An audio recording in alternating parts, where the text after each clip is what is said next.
Yeah, and we are live. Welcome to another episode of Cartridges and Casings. Today is going to be pretty exciting. I'm going to have Garret Woods on from Smoke in the Woods. Great YouTube channel. You should go and subscribe if you are not already subscribed. You might also recognize him from 11 Bang Bang. He was pretty big over there and made these amazing series going over the Springfield Trapdoor. I think how many hours you got on that? Like 6 or 8 hours? At least I never finished the series. I only did the first 3 guns in the series, but each of them were about an hour and a half videos. So, and you've been spending how many years studying the Springfield Trapdoor? Let me explain to you, and people will tell you this. When I go into studying on something, it's usually a 10-year excursion for everything. And it's usually out of spite. Okay, so let me go back in history and talk about a little bit. I'm by no means a Springfield rifle or trapdoor expert, but I know about as much as the common person who is not allowed into the archives can study on it, right? Let me go back. Originally, I used to be a Remington cap and ball shooter, and I had a lot of people tell me the Remington was the best revolver of the Civil War, and it was one of those things. I just accepted it. Then I picked up a Colt 1851 Navy, and I realized it's a pretty good gun too. And the more I shot that Colt 51 Navy, the more it angered the people around me who shot Remingtons. And one man, one day, I can pinpoint the exact moment, told me troops in the Civil War would throw their Colts in the ditch to pick up a Remington revolver. And something in me snapped, and I said, "Where's the research on that?" Oh, it's well known. So I spent 10 years answering that question. I spent 10 years studying Colt history, Colt revolvers, and I made an entire 9-hour miniseries on it on YouTube. And it turned out a lot of what I was being told was just wives' tales from the 1970s, right? So somewhere in the middle of this, I click on a YouTube video one day that says, and it's by a very big, very popular channel. And this YouTube video is titled "The Springfield Trapdoor, It Didn't Serve Long." Okay. And I'm thinking, something's not clicking here. Through my Colt studies, I've learned a little bit about this. And then I start clicking on some other videos, and it's people saying the United States should adopt the Remington rolling block, better than Trapdoor, Remington rolling block. And that same little thing clicked in my mind that said, "Where's the proof?" And as of that video, I am now 4 years into what I think will be a 10-year study on why the United States probably should have and did the right thing by adopting the Springfield Trapdoor rifle. So that's where I'm at with this. So you have something against Remington is what I'm figuring out. The thing is, I don't actually have anything against the Remington. It's just usually the people that push it dogmatically and do it through false information that drives me insane and makes me want to explain, why did the Remington work so good for other nations of the world? What was the logic behind the United States sticking with the Trapdoor and not adopting the Remington? Yes, it was money, but there's a whole lot of other reasons that we will get into. The other thing that got me was most people there that think they know about trapdoors assume the Civil War ends somewhere between there and 1873. We adopt this 1873 trapdoor, which was obsolete the day it was adopted. We keep it till 1876. Custer and his men get massacred because they have this obsolete gun. And that's the end of the story. You know, it takes another 20 years. We get a bolt action rifle, and that's history. Well, in reality, the study of the trapdoor rifle in over 13 different variations, and we will get to it, Little Bighorn, which is really blown out of proportion, and the things that they did after that to keep the trapdoor in production, in service, and by the way, do all of this on a very limited amount of money and never lose a war the entire time that they're using it. So would you argue that the Trapdoor is the gun that won the West? No. Okay. I wouldn't actually. I would always say that the gun that won the West is the Northwest trade gun. Okay. No, I wouldn't say it won the West. It didn't lose the West, as far as a lot of people would say, but it did its job It won every war it was involved in eventually, even though it lost one major battle. And all the way through, it was in service, believe it or not, from 1866 until 1944 in one variation or another. And so I always go back to that video that's still up called "The Trapdoor Didn't Serve Long." I just laugh when I look at that title. It's literally one of the longest serving, in some capacity, weapons of all time.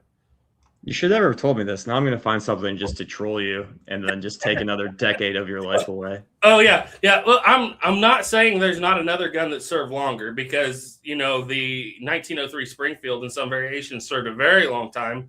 Obviously, the M16, whether or not you consider what we're using now a variation of that, has served a very long time. But I do believe that the Trapdoor definitely holds up as one of the longer serving styles of gun. The only one before it being the smoothbore, I would say the 1795 United States Springfield smoothbore musket didn't change a lot until 1855. So that's a pretty long run too. And I'm sure there's some people that can tell me more that it stayed in combat longer than even 1855. Well, it stays in, well, it kind of does, because they convert them, a lot of those 1816s that fight through the Civil War. Mm-hmm. But we are here to talk about the Trapdoor, which I do own, that has made one appearance on my video. You helped me because this is a carbine, and I bought it not knowing anything about trapdoors. And then I'm like, I get it. I'm like, you know, a lot of people cut those things down, right? I was like, oh, no, this random guy at the gun show has convinced me that this is an original carbine, cavalry carbine, because it's got the saddle ring. And then I sent it out to you. So it did check out. It just was like a set 18. Man, I'm so used to 1700s, 1880 or something like that. I don't remember. I have to remember what it was exactly, but yes, and that's another area of study people don't understand. When they run into an actual cut down trapdoor, the first thing you're like, oh, part it out, it's junk. In reality, those cut down trapdoors in civilian hands had extremely long service lives and very interesting stories of their own. I have a very big place in my heart for chopped up Bannerman style trapdoors that most people don't, mostly because I've never been in the military. And so I see myself, if I had one in 1870, it would have been a chopped down 1860s, 50, 70 trapdoor. So, you know, I have a place in my heart for those cut down guns too.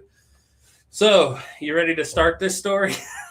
Yeah, let us get started. I am tracking all the questions for everybody, just so you know. We'll try to get through like the lecture part, and then we'll go to questions, because because if we get rabbit holes become caverns very quickly.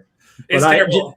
Just know I'm tracking it on my end, and I will forward them to Garrett. But yeah, Garrett, let's begin. Okay, so Paul Harrell used to talk about, when he would do a video, he would say, I have to go back to the beginning of time, before the dawn of time explanation.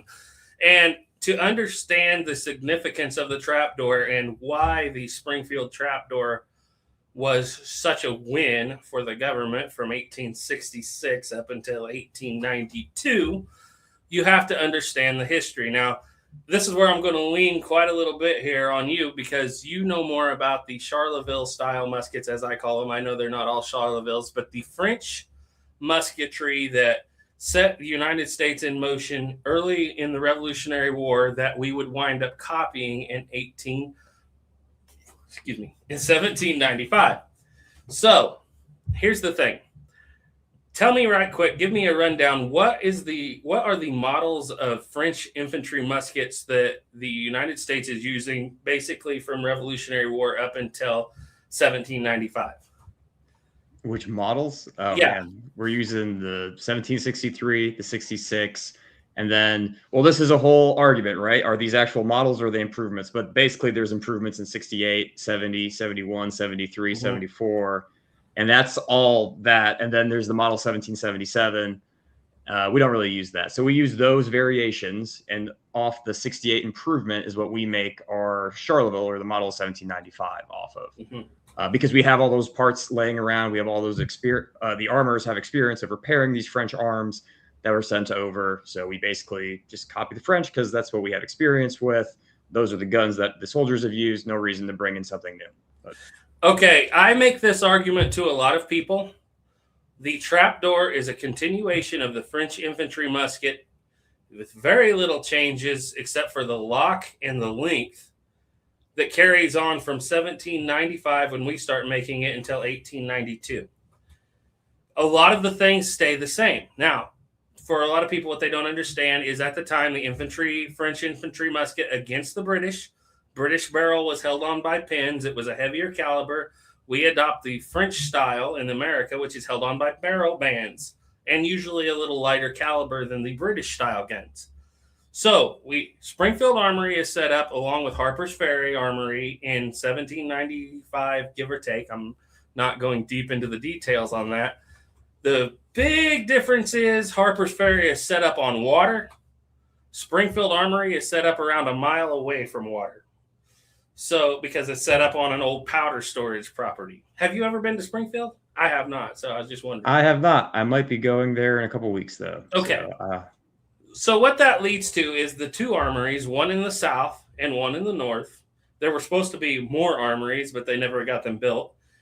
The fact that the Harper's Ferry Armory is built closer to water and that it can change a lot of the ways it builds things. It has a lot of inventive minds at it. Take, for instance, Hall.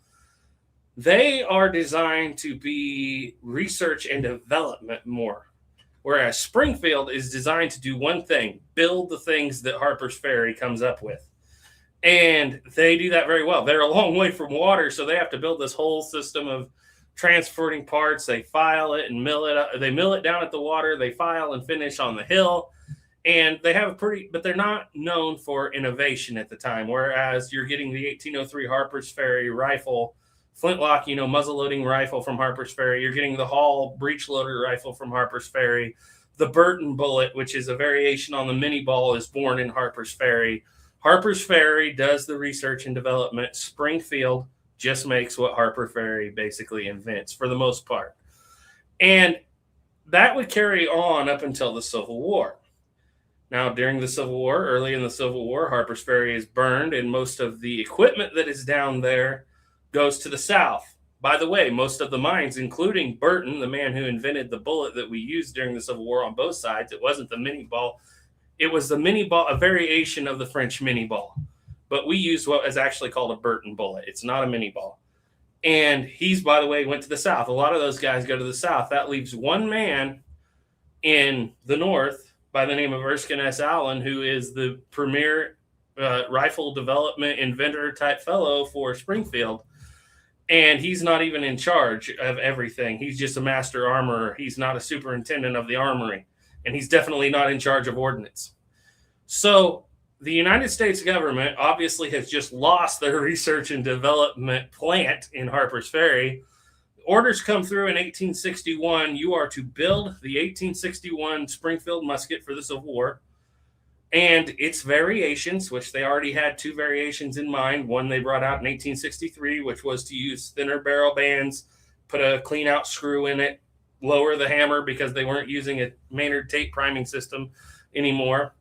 And the other thing, in 1864, they'll do a few more tweaks to it, but the mandate from the Ordnance Department is make 61 Springfield rifles and their variations and nothing else.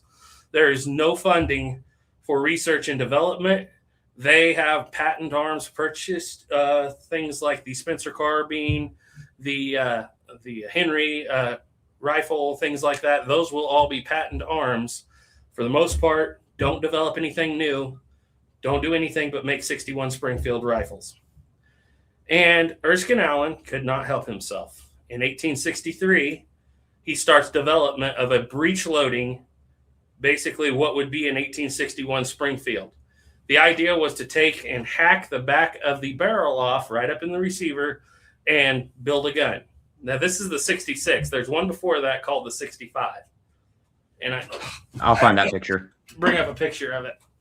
So what he did was same basic gun, 1861 Springfield, wide barrel bands, high arching hammer, no clean out screw, and he decides to build a gun. He's not supposed to. Word starts getting out, he's in development of this thing, and he winds up in a little bit of trouble. And although he has a breach completed, he won't be able to bring it out until the end of the war. Now, at the end of the war, they're going to start looking around for breech-loading weapons. Well, Erskine Allen, who has already started developing this thing in 1863, is sitting here, hey, you wouldn't believe it, I already developed one. I did it in about 2 weeks between when the war ended and now. And so the way this works, by the way, this is the 1865. It is not like any other trapdoor you'll ever see. There's just a hole cut in the top of the barrel and a trapdoor soldered on. It is a rimfire. It is 58 caliber rimfire. The idea was we're doing everything we can to keep everything exactly like those 1860s Springfield muskets. So it's a 58 caliber rimfire that you can literally take the 58 caliber Burton bullet right out of a paper cartridge, pour some powder into this brass rimfire case, take your thumb and shove this Burton bullet right down in the end of the case, and it will fire right in the original gun using the same exact projectile. But there were a few issues with it being rimfire.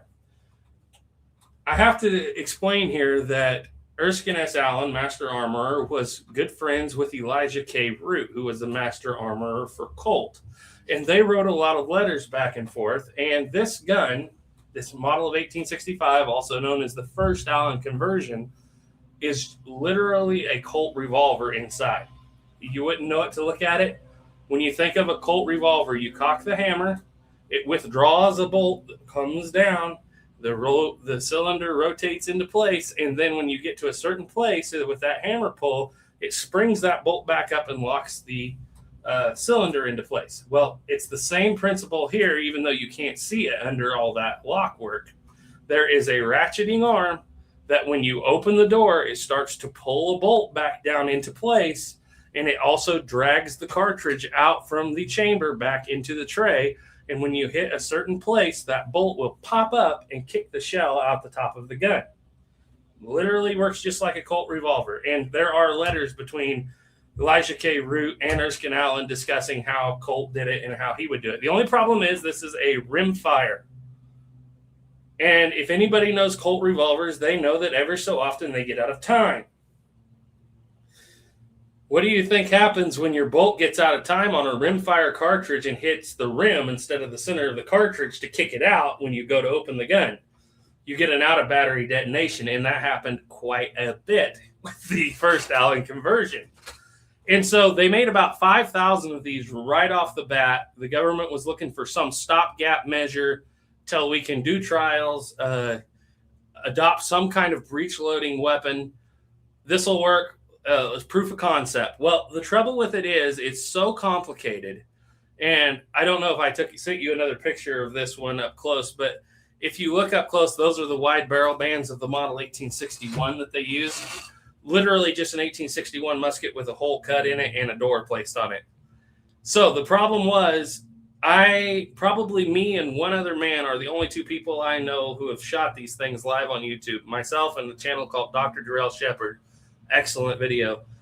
We make the cartridges out of 28 gauge shotgun brass shells, and then you drill a hole in it and put a pocket primer in it, and then you set it in, and you can actually make rimfire ammunition that works with these style of rifles.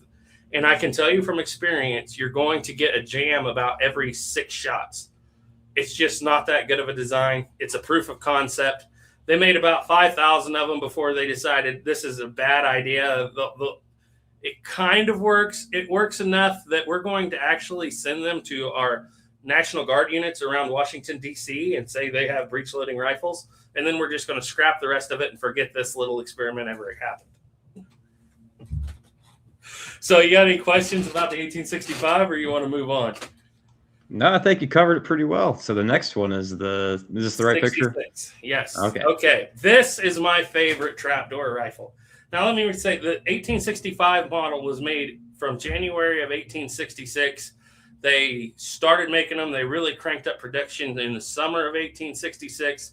They turned their last one out in December of 1866. And all this time that is being made, because mind you, they're using the same machinery to make these a lot of times that was machinery from about 1820. The stock duplicators, it's the same thing they're using to make. Obviously, these are conversions, so it's the same guns, the same parts that they used to make the Civil War muskets which is machinery from the 1820s. And the whole idea is we have about 1 million, post-Civil War, we have about 1 million muzzle-loading muskets sitting in storage, right? The idea is it costs money to clean and maintain them. They're very difficult to sell because everybody in the world knows that muzzle loaders are out and breech loaders in. So selling them even to other governments is tough. So they're just sitting there. So they're like, what can we use from this? Because post-Civil War, the United States has no money. A lot of people get that wrong about the story of the trapdoor. Well, they just went with all those conversions because they didn't want to spend money. There was no money to spend. They didn't just print the money. They had gone into massive debt during the war. As a matter of fact, the entire production budget for military arms from the war till 1872 is going to be $19,000. So that's nothing. And Erskine Allen, by the way, made these 1865s, the first 5,000, made them for about $2 a piece, just using old stuff. And they kind of work. So he's in development the whole time they're making those in the summer of 1866. He's in development of what he will call the model of 1866. By the way, still a complete Civil War musket. The only difference is this time, if you look at the barrel bands on this gun, they're very narrow. So this gun is going to have parts from the model of 1863 muskets that they made for a while. Narrower barrel bands. The hammer's not quite as much work because it doesn't have the high arch. But basically, still that musket, there's no receiver. He still just chops the top of the barrel off on the back, and he's slapping a door on it. But this time, there's a big difference. We're making a proprietary cartridge for this gun this time that is not 58 caliber, that is 50 caliber. Now, in 1866, Erskine Allen had already done tests that proved that a 45 caliber with 70 grains of powder would produce better ballistics and longer range shooting than a 50 caliber with 70 grains of powder. He wanted to use a 405 grain bullet, hollow based, and he wanted to push it with 70 grains of powder. The only trouble was that cartridge would have been very long, longer than a 50 caliber bullet that has 70 grains of powder, because you don't have the diameter in a 45. And it would never have fit into that 1865 first Allen conversion. Of all people, Ulysses S. Grant came down on them for attempting to adopt a 45 caliber gun in 1866 and said, we already have the Spencer, which is a 50 caliber gun. We just readopted. It's getting ammunition made for it. And you can't fit these long 45 caliber cartridges into that 1865 gun that you just made and you sent to Washington. Well, Erskine Allen's like, well, that doesn't make any difference. The gun I'm making now is going to have a longer breech area for. It didn't matter. It won't fit in those, so don't make it. Do the 50 caliber. Do the heavier bullet. And so Erskine Allen was like, okay, we'll just develop a 50 caliber cartridge, even though we're never going to put it in that older gun. And it's going to be shorter, and it'll fit in this gun. And by the way, it worked out great. It's one of my favorite cartridges, 50-70. And we're going to put it in this gun. This gun is still a 3-barrel band, full-length trapdoor, made completely from an 1863 Springfield musket. The only major difference is now it is a center fire. They attempted to do it in a rimfire cartridge. Their main issues that they had right off the bat were, we're shipping these rimfire cartridges out west by wagon a lot of times. Railroads still have not been everywhere. And we're discovering that these things are exploding during shipment because the rims are rattling together. So they did a test, and they found that center fire, not only was it more likely to go off when you pull the trigger, more reliable, it was safer. And immediately that caused a lot of issues with the carbine guys. A couple companies were looking at each other, aka Spencer and Henry, saying, oh no, we just lost all future military contracts if we don't convert these guns to center fire. Winchester goes to work on what will eventually be the 1873 Winchester, which they're never going to get adoption on anyway. Spencer just goes out of business. There's already so many made that they can't really replace it. It's too expensive to convert to a center fire. So they pretty well just go out of business as far as that goes.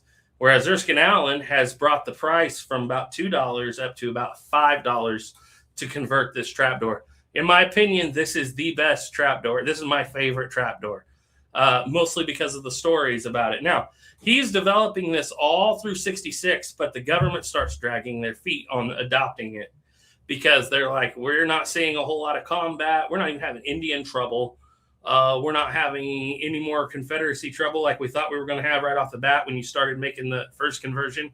So the model of 1866, the second Allen conversion, kind of stalls out. And for the entire fall of 1866, they really do nothing with it. Until December of 1866, when a big event happens in American history that a lot of people don't talk about. Out in the West, there's going to be this little fight called the Fetterman Massacre. And what it's going to consist of is a bunch of guys who, by the way, have been asking for breech loaders, still using those muzzleloader guns. About 80 of them are going to protect this wagon train. This is a very, very abbreviated story of the Fetterman fight. And this wood cutting wagon train outside of the fort that they're at takes off, gets attacked by a handful of Indians. Fetterman and about 80 men charge after them. One of his commanders is standing up on the ramparts of the fort, yells out, "Don't go over the ridge, whatever you do." And Fetterman's got quite a bit of pride, and something that officers at that time unanimously believed was we cannot be defeated by this lesser foe, these natives. So he chases about 50 of them over the top of the ridge and runs into about 2,000 more right on the other side of the ridge. By the way, they're armed mostly with bows and arrows and muzzle loaders. He has a few guys with him, a few civilians with Henrys. All 80 of those guys get wiped out like that and massacred and chopped to pieces. And it's a bloody, bloody sight. And they have to abandon the fort because they don't have enough troops there, and they realize there's 2,000 Indians sitting on the other side of that ridge coming to get us. They send word back. Now, this happens in December. About the time it takes to get word to Washington would have been about December 24th of 1866.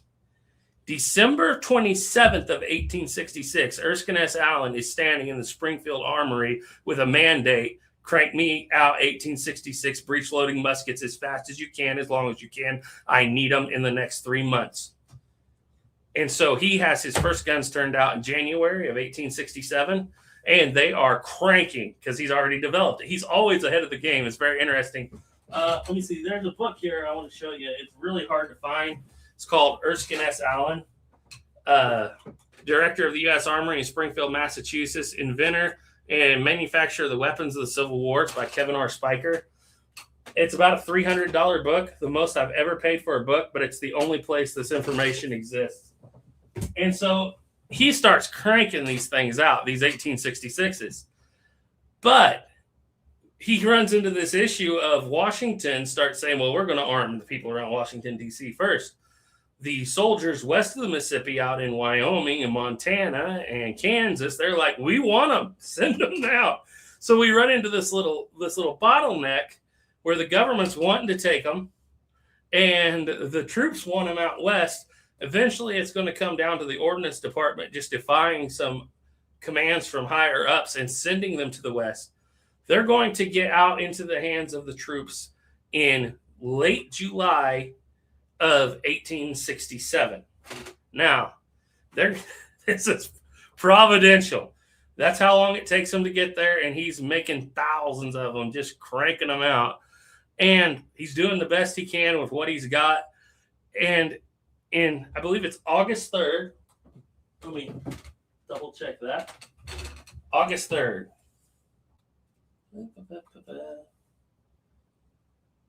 Okay, so July 27th, I believe, at Fort Phil Kearny, out west, they get their guns. August 3rd, the M1866, the second Allen conversion, will get a baptism of fire in the Indian Wars with troops that have had them in their hands for less than 2 weeks.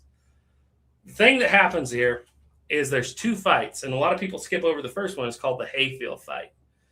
And troops that have just received their guns, have zero training with them, go out to cut hay, get in a fight with a bunch of Lakota, a bunch of Sioux Indians under a Red Cloud. And it's a lot less known about that fight, but they hold off an unknown number for a considerable amount of time, even though they fight, they try to burn them out with fire, they try to do all this and that. Well, the Indians at that time had a plan to attack both forts at the same time. Well, was it a plan, or was it one group wanted to fight here, one group wanted to fight there, and they couldn't make up their mind, so they just split up and went two directions, right? So up at Fort Phil Kearny, they had a wood cutting detail head up the mountain to cut wood, taking their rifles with them. By the way, a couple civilians there with them that have Henrys as well. They have not practiced with these rifles. They have no idea how they work, but they do know that they basically are the exact same gun that they were using during the Civil War, but they load through the breech. So the way they do this is what's called the wagon box fight. They've never fired these guns. They ride up the mountain. They start cutting. They're up there in Wyoming. They start cutting wood for the fort. And what they do is they take the wagon boxes off of the running gears and they make a fort. They've been doing this for years. And then what they'll do is they'll cut logs, load the logs on the running gears without the boxes. And then the teamsters will drive the lumber back down to the fort to be cut up with saws later on and used for different things. So they've got all these boxes set out. Well, in the morning, I believe it's August the 3rd or 4th. I can't remember exactly which one. They have a couple lookouts out. They're cutting wood, a bunch of guys away. And one of them reports there's an Indian coming in over the hill. And they look and they realize it's not just one Indian. It's about the same as the group that attacked Fetterman. It's about 2,000. And we've got about 27 guys down here.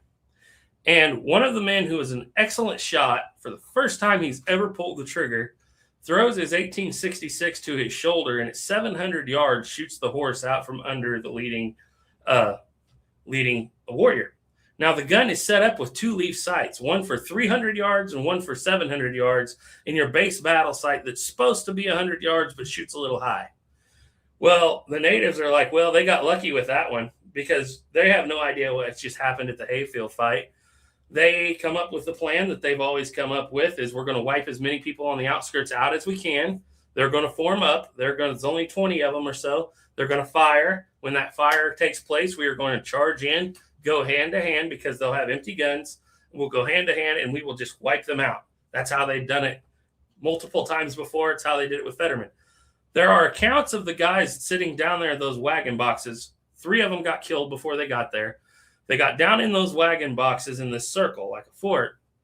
And the accounts were several of these guys had been up after the Fetterman massacre and had seen what had happened at the Fetterman massacre. They basically said their prayers and prepared to die because they didn't even know the firepower that they had in their hands. By the way, they're still carrying their ammunition in their Civil War cartridge boxes, which means it's just sitting there. You got to pull it out one at a time. One guy gets the bright idea to just take his kepi off, turn it upside down, and dump it full of 50-70 cartridges. And the Indians come charging in, and they start firing. And the only order they're given is shoot for your lives. It doesn't matter. We're not firing in time. We're not firing on – it doesn't matter what formation you're in. Just shoot for your lives. And they start shooting and reloading and shooting and reloading. Indians come charging in and meet that first wall of fire, start to fall back and prepare for the second charge to get in hand-to-hand combat and realizes there is no pause in the firing. It's just firing hot, bullets flying in from these 27 guys, never stopping. These guys are literally just throwing the ammunition into these guns. They talk about how they fire so fast after 5 shots they can't touch the front of the gun that they're resting on the wagon because it'll burn them. And they just fire and fire. Indians back off and that. We weren't expecting this. So they get this bright idea. We're going to circle around in this ravine behind them, come up real quick on foot. And the first thing they're like is there must be more troopers there than we had imagined.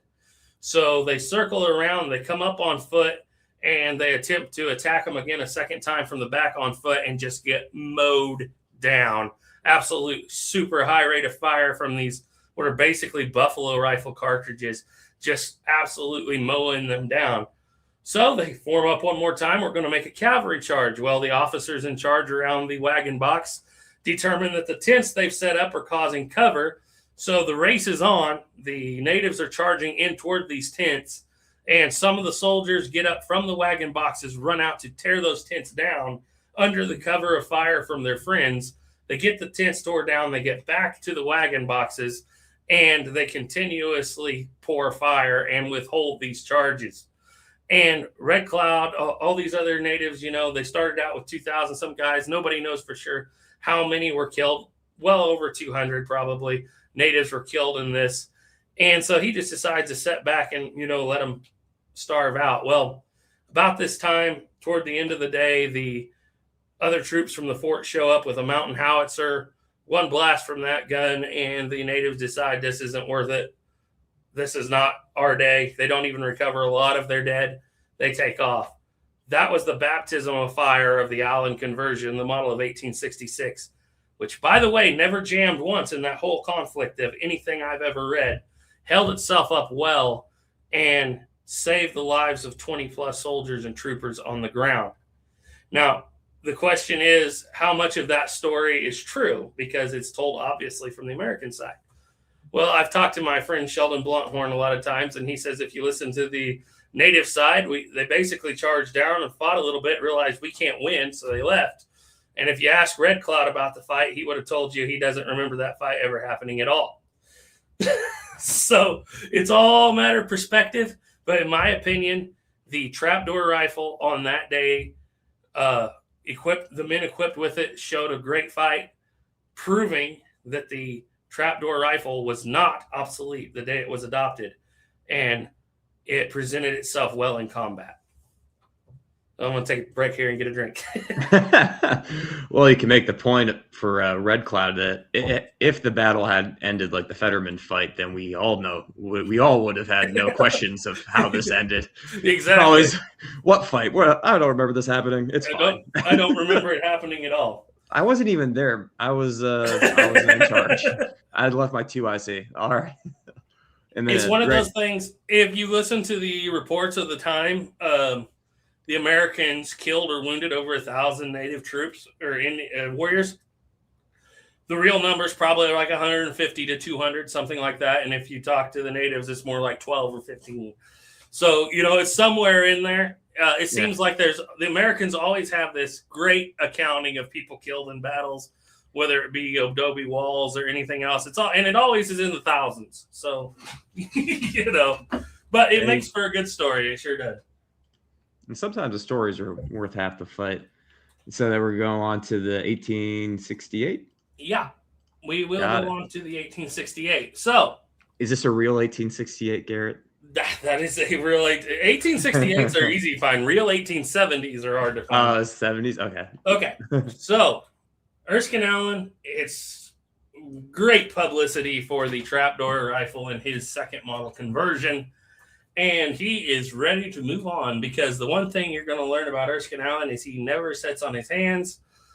He's already been in development of another gun. He's never there's some people, especially, I think it's hilarious when people are like, the trapdoor was adopted, they never improved it, and it got a lot of people killed. It's like, no, dude, he was improving that thing every month. I mean, just prototype after prototype after prototype.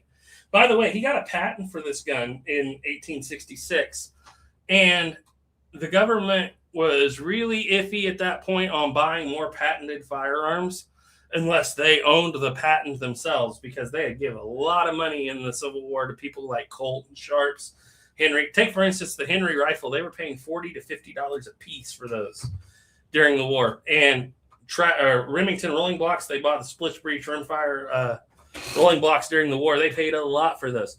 They didn't have any money, so they're like, we can't adopt a gun that someone owns the patent to it unless we do. And so you would assume that Erskine Allen, off this awesome patent, this design that he was coming up with, made a lot of money.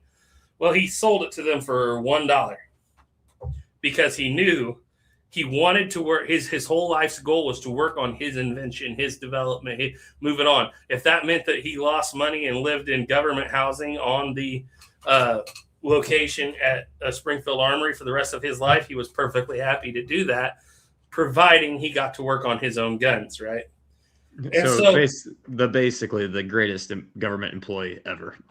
That's exactly what the government thought. That is exactly what they thought. The trouble is, by the time we get into 1867, this other gun has been invented called the Remington rolling block. And it is a masterpiece of a firearm. It really is. It's simple. It technically has less moving parts than the Springfield. It's less. One of the things they found about that 1866 that went into combat was that the door being thrown forward, because the door had no stop, it would go all the way forward till it touched the barrel, would wear the hinge out in a couple thousand shots. And they made that gun from 1867 January until December of 1869. You might say, isn't there an 1868 in there? Yes, there is, but that's part of the story here. Okay, Rolling Block says we have this gun. It's more simple. It's actually a stronger design. That's debatable. And you can shoot it. You'll never wear the rolling block out on it. Well, that's true. So the interesting thing was, at the time, we think today about, I'm not getting into politics, but there are lobbies for things in government, right? Money being spent, people constantly lobbying for this or that in Congress. Well, back in the late 1860s, the big lobbies were the firearms companies. Had huge lobbies. Sharps had a lobby in Congress. Remington had a lobby in Congress. Colt had a lobby in Congress. And these people would spend massive amounts of money trying to sway votes. The only trouble was Congress, although it had a lot of say, did not override necessarily the ordinance board every time. They could hold them back. They could rein them in, but they definitely weren't the people that had the last say unless they decided to vote to cut off military spending to the ordnance department, which would be a big deal. And so the lobby gets to pushing, and Remington, with a very strong lobby, starts pushing in Congress for tests of their rolling block rifle, which we have already discussed and laid out. The guns that we've made up to this point, by the way, they made 57,000 of those 1866s that first saw contract, the second Allen conversions. They start pushing, these are just conversion muskets. This isn't going to last forever. We have to start, moving forward and making our own muskets. So they declare there's going to be some trials, and they get their trials. And this is the thing about a live stream like this. I can't go into every little bit of detail, but the long and short of it is the government discovers that the troubles with the rolling block is, number one, it has no real safety when you're loading. You have to cock the gun all the way to full cock in order to unlock the rolling block, open it up, and load it. Now, I don't know. You've been in military, haven't you, before? Yeah. Okay, so let me ask you how this is. Green troops, bunch of 18-year-olds in lines. You're going to hand them a gun and tell them to load it. By the way, the instant you close the block, it's ready to fire. Guys in front of you, guys in back of you. How do you think that's going to go? Terribly, because most people that join the military have no firearms experience. That's exactly. That's a continual through history, at least American. And nothing has changed. The Trapdoor has a half cock. The Remington rolling block has no provision, nor could they figure one out for a half cock. That's the first issue that they're mainly concerned about. Is they have even during trials, they have a lot of detonations. They have a lot of negligent discharges, and it's because there's no provision for a half cock. Now, after you load it, you have to pull the trigger and gently lower the hammer to the half cock safety position. Now, give that to a bunch of green troops, by the way. The Army was like, this is, I always laugh about this when people say, I don't understand why the Army didn't adopt the rolling block right off the bat. I said, if you had been there in those trials and all the negligent discharges they were talking about, you would absolutely understand why they didn't adopt this thing. And people will say, yeah, they gave them to people all over the world. They gave them governments they did. And governments all over the world, I'm sure, weren't that worried about if the gun went off when they handed it to their soldiers. But that was the first issue. Issue number 2 was the government wrote that the gun would fire backwards. Now, when I read this, I thought, this is just absolutely, I don't understand. What does it mean when the gun shoots backwards? I didn't understand it until I had a 43 Spanish Remington rolling block one day. I was out in Wyoming with Duke Frazier up in the mountains shooting. I actually caught this on film. We had a very rare thing to happen with modern cases. We had a case head separation in that gun. The way that the rolling block is designed, there's no seal or any way to prevent the gas or any shrapnel or anything from just coming right out around that block and right into the shooter's face. I have this in slow motion. Duke shoots this thing, case head separation, poof, black powder. Luckily, no shrapnel, but stuff went by him. All comes out the back of this Remington rolling block. Now, mind you, in 1867-68, case head separations weren't only a thing that happened. They were common because they hadn't really figured out how to make cases yet. And the way they were internally primed, even though they were center fire, case head separations happened in every gun. The trapdoor vents the gas sideways out the block. It's designed with an arch in it. The gas comes up and vents sideways out the block. There's a good video that Everything Black Powder did where he shot 45-70 cartridges in a 50-70 trapdoor and ruptured a bunch of cases, and you can see it, poof, poof. It ejects the gas sideways. Didn't do that in the rolling block. So now we have a gun that not only is there no safety, you have to pull the trigger and let the hammer down to half cock as soon as you load it. It shoots backwards, and the last and main thing it had was no ejection. Every time you open it, you've got to reach in and pluck the cartridge out and put another one in. The 1866 trapdoor we've recently been talking about, even though the door goes so far forward that it tends to tear things up, is one of the fastest trapdoors that you can ever shoot. The door never falls down because it always goes all the way forward, doesn't fall back on you. And so you can just load and shoot, and it has extremely strong ejection. It almost to a point of being sad if you're a modern shooter that reloads 50-70, you almost never find it. It's going all over the place, over your head and back and out of there. Whereas the rolling block, one of the reasons it's really popular as a sporting rifle at the time, does not, it just kind of pops the cartridge out a little bit and you pluck it out. So those are the three big strikes against it. It's not safe to shoot on the line. It does fire back. It doesn't have good gas sealing. And the biggest issue they had with it was a much slower rate of fire on account of extraction. Now, Remington was willing to, oh, by the way, this would cost $12 a piece for Remington, for us to make them just with the receivers. They tried to take some old muzzle loaders from the Civil War and rig some Remington receivers into them and see if they could make that work. It did not work well. Even that cost about $12. It was going to be very expensive. And what a lot of people don't realize is if they didn't have Remington make them, suppose they wanted to make them themselves, they would have to replace a lot of that machinery they had been using since the 1820s, because for the first time since 1795, we would be dealing with something that's not a French Charleville design, basically, right? And so they would have to completely replace, completely rebuild the Springfield Armory or pay an exorbitant amount to Remington and have them make them. Wasn't really working out. Now, they would come back in another trial in 1870, but the first thing they did was they handed the entire breech of the Remington rolling block to Erskine Allen and said, fix it.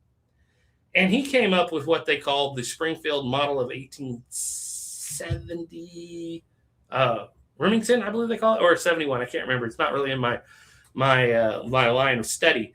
But what he did was he basically made it to where the gun would automatically fall to a half-cock safety as soon as you blocked the door so you couldn't shoot it.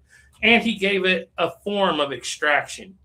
And he made a handful of those, and they made them for the New York National Guard, bought a bunch. And they went out and put them to trials, and they're like, yeah, they work almost as good as the trapdoor and still cost 3 times more than the trapdoor. And the troops and people were like, why? What sense does it make? They're all doing the same thing, only this one costs way more than this one. So Remington and the government in Springfield, all three, I should say Remington, Congress, and the Ordnance Department, aka Springfield, are all having these arguments back and forth in 1867. Allen wants to bring out his 1868. The lobby in Congress puts pressure on Congress to declare, you're not making any more new guns until we have trials that are acceptable to everyone. By the way, they're going to test the Peabody, which will become, the Martini Henry. They're going to test several other guns in these trials. We're rolling right along with it. And the trouble is, Erskine Allen's already set up to build his. They're only costing about $5-6 a piece. They say you cannot build new arms. He says, all right, we'll just keep converting old ones. So he comes out with the model of 1868. Now, this gun has a receiver. This is completely different than the 66. For the first time, he is building an extraction system, a self-contained receiver, and he's screwing that old Civil War model barrel into the front of the receiver. Now, I want you to look at the nose of the gun in this picture. It's about 1.5 inches long. It is a very long-nosed receiver, and the extractor now works completely different. It's the same extractor we'll see in the 1873 and later, which is a leg on the side of the gun that kicks it out. Way more simple.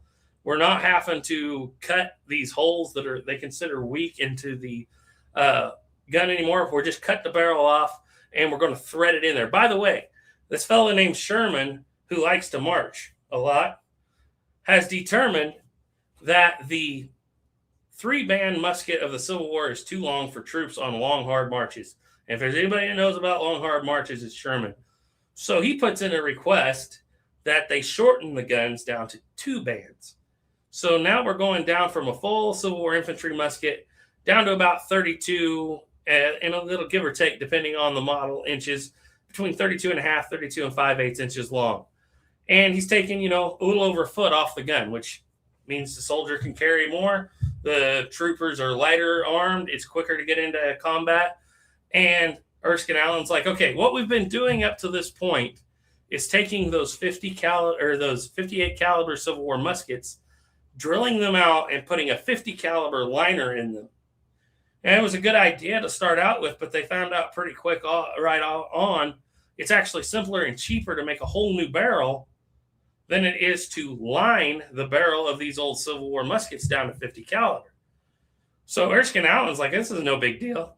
We'll take the stock, we'll take the lock, we'll put a new receiver on it, we'll make a brand new barrel, even cheaper than what we were doing before. We'll bring this thing from about $6 at this point back down to about $5.50, and we'll make them faster.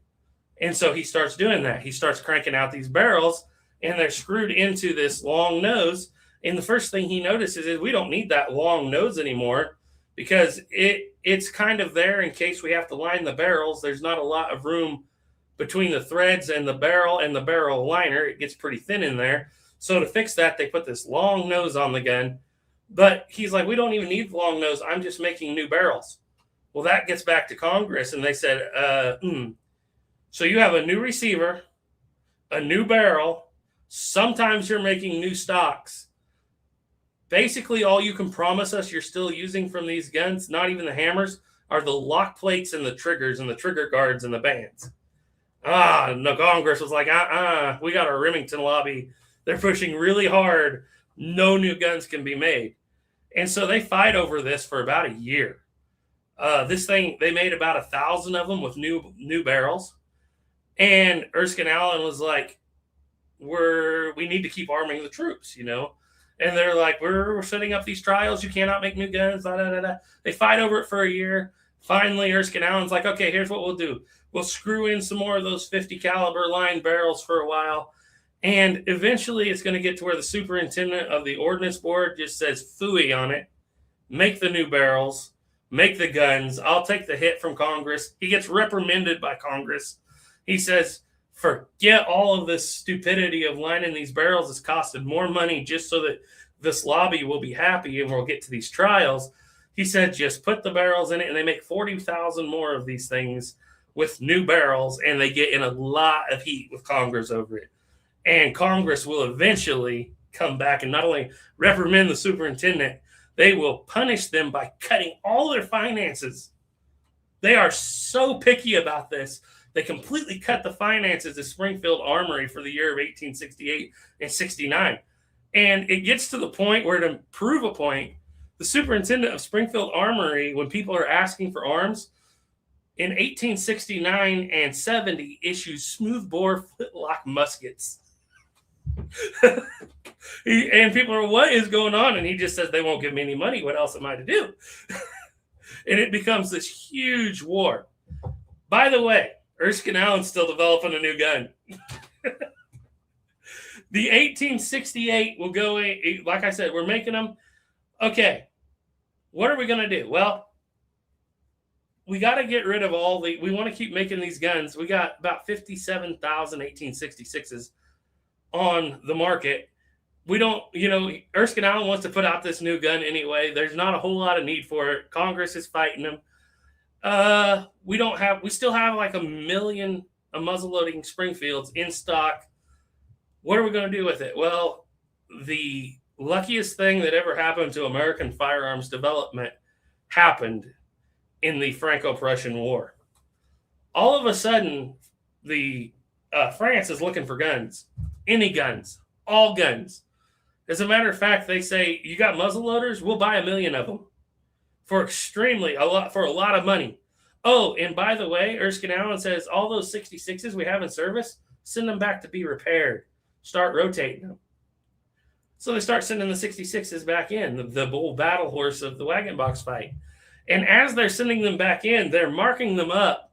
And the Ordnance Department is selling them at a huge, huge increase of about $20 to France. And the guns that are going back out are the 1868 long-nose guns. It's replacing them. And for the first time since the Civil War in 1870, the Ordnance Department has a surplus of money.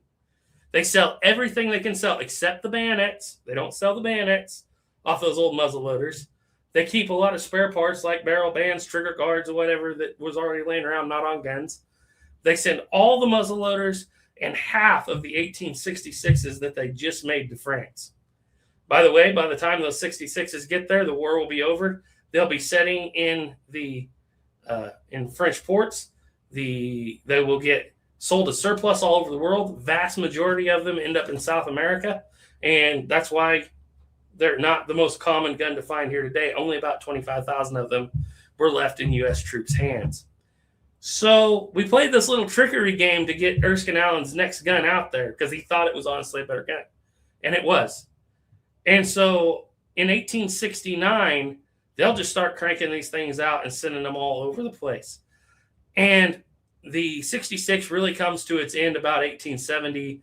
Some places it's still in troops' hands, but for the most part, we have these long 18-nosed 1868 guns. They'll go on and make a name for themselves in things like the Modoc War, fighting Indians. Probably saw more combat than any other trapdoor up until the end of the century because they're used by the United States military in their wars against the Comanches and the Apaches, and they'll just be a very prolific gun. By this time, civilians are getting what's left of the 66s. Some of the 65s are ending up on the civilian market, and the 68 is out there. Now, the next gun that we're going to talk about is the model of 1870, which is just a 68. Everything's the same except that it has a shorter nose on the receiver. They don't need that nose because by the time we get to the 1870, they've set Fooey on it. We're never making another line to barrel ever again. Brand new. By the way, we're making brand new stocks too. Forget it. Congress can tell us we're bad all they want to. We're going to turn out the best gun we possibly can for the troops. And they only get about 1,000 or 1,100 of these 18. Let me check that. Might be 11,000. I actually have it written down here. And I need to check these things.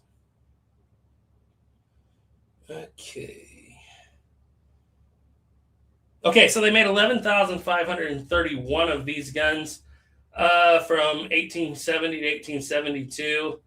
They really only made them for a few months right off the bat, and then they sparingly put them out because Congress shut their funding down. And so they made about 1,000 of these, and that was it. They make it out to Texas for some trials. A lot of them, Congress will get some guys in there in charge of the Ordnance Department. They'll strip them down, but without ever being issued, a good number of them, and sell them for scrap iron. And it makes it one of the most rare trapdoors out there today. It's not like one or two are made. There's still a couple thousand running around, but they are very hard to find. And they may be marked 1870, but these will always be marked model of 1870. Many 1868s will be marked 1870, but they still have the long nose, and they're model of 1868s. A true model of 1870, rare as it is, will be marked model of 1870 on the trapdoor, and not just the year of 1870. Yeah, you've made a video about this on the, is that 11 Bang Bang? Yeah. Yeah. So if you ever see one of these pop up, go to either that video or come remember that Garrett talks about here. Save yourself thousands of dollars, I would assume. Yeah, very much. And surprisingly, through a really good deal, I shouldn't say Caleb did, wound up with two 1870s. This is the really poor one.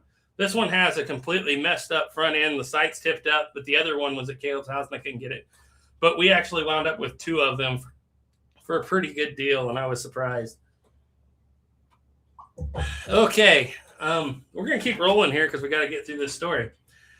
So, big combat, big fight between all these three people.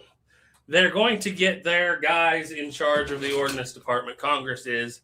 Remington's going to push their lobby. They're going to push really hard for the Remington to come through. Long story short, they're going to run trials, and for a while, you're going to see a couple different guns that get used by the United States military, especially the cavalry.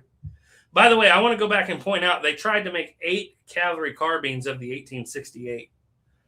And I think they may have made a few more of the 1870, maybe 1,000. I can't remember off the top of my head. But the cavalry, they were looking for something to replace those Spencer, which, by the way, the troopers love their lever action 7-shot Spencers with their Blakeslee boxes. And, you know, they were great guns. But the trouble was by 1870, that rimfire ammo is running out.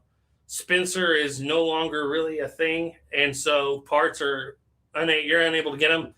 They've determined there's only going to be one style of weapon for the entire military. So they're going to make carbine single-shot trapdoors. They're going to, sorry about that, fire department. They're going to make the carbines trapdoors, the long rifles trapdoors, everything's trapdoors. The 1868, Sherman even had them test a trapdoor 1868 pistol for the cavalry. That's carrying things a little too far. And his excuse was, we're going to load this single-shot pistol with buckshot. And it's going to have buckshot cartridges. And they made 2 of them. They tried them.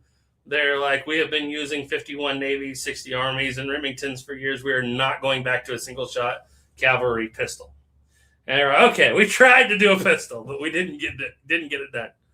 But they did get the cavalry carbines done, and their story, and it was actually a pretty good story, is cavalry need to feed themselves when they're out on the plains. There's buffalo on the plains. Henry is kind of a delicate gun. If you ever look at you have a trapdoor carbine. Have you ever looked at the bottom of the wood under the barrel? And it's just pristine, right? There's never any markings on them, right? At least the one mine has no markings. It's pretty clean. But if you ever look at all the dents and dings, they're under the barrel, right? Under the stock at the bottom of the barrel. And look, yeah. That's one of the places that, as far as when you're in the cavalry, that's one of the places that takes the most abuse. The Henry lever action has no wood there. It's just a spring and a tube, very fragile. And they found out pretty quick you can dent that tube. They don't like the rimfire ammo. So they don't go with the Spencer because it's still rimfire. Spencer's not around anymore. Their excuse is you will be able to take this cavalry carbine single shot and feed yourself a buffalo. And you can. It's a big, heavy, powerful cartridge. Too powerful for the carbine, a lot of people thought. But all that kind of went out the door because Ordnance Department's not getting any money. They're not producing anything. So they decide they're going to take a few patented firearms and test them out with the cavalry. One of them is going to be a Remington rolling block, which they're going to test across the military for about 2 years and the cavalry. The other one is going to be a bolt action 4570, basically, or 5070, pardon me, called the Ward Burton. And they're going to give those to the 7th Cavalry, and they're going to take them into the Yellowstone campaign. And from everything that I've read, a lot of those did not make it back. Either they broke not in combat necessarily, they broke in service, or some troopers just got fed up with them and left them because they didn't like them. It's a bolt action. They've never seen a bolt action. All they've ever seen in their whole life is hammers, right? And so they get back, and after a couple of years of trials, they're like, the Remington rolling block is still super expensive. The ones we're using don't have the ejection and still have the issue of you have to load them on full cock and then let the hammer down. They still burst cartridges, and the cartridges come back. Cartridges get stuck just like they do on a trapdoor, but there's no strength point for extraction like you have the trapdoor on that rifle. And they come to the conclusion, even the people who were against it at first, we're going to adopt the Trapdoor in a new variation. By the way, we're going to try it out. It has a better rate of fire than the Remington. It's more ergonomically friendly than the Ward Burton. Several other guns fail this trial, and the fact of the matter is they come back to it every time, and the simplicity and the price of the Trapdoor put it head and shoulders above the competition. And by the way, reports of the time, the troops loved it. They did not want to move away from that old hammer system that they're so familiar with. This is still the guns that the troops have trained with. And obviously, no matter what you give troops, if it's not what they're used to, they're going to have a hard time with it till they learn. That wasn't a thing with them. They were like, the pros outweigh the cons. We're just adopting a Trapdoor rifle made from the ground up.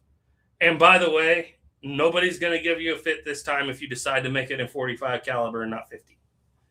And so after issuing these guns and going through all these wars, they finally give Allen and Springfield Armory go ahead, by the way, using that 1820s equipment that they were using, the stock duplicators and everything. Now, improvements have been made.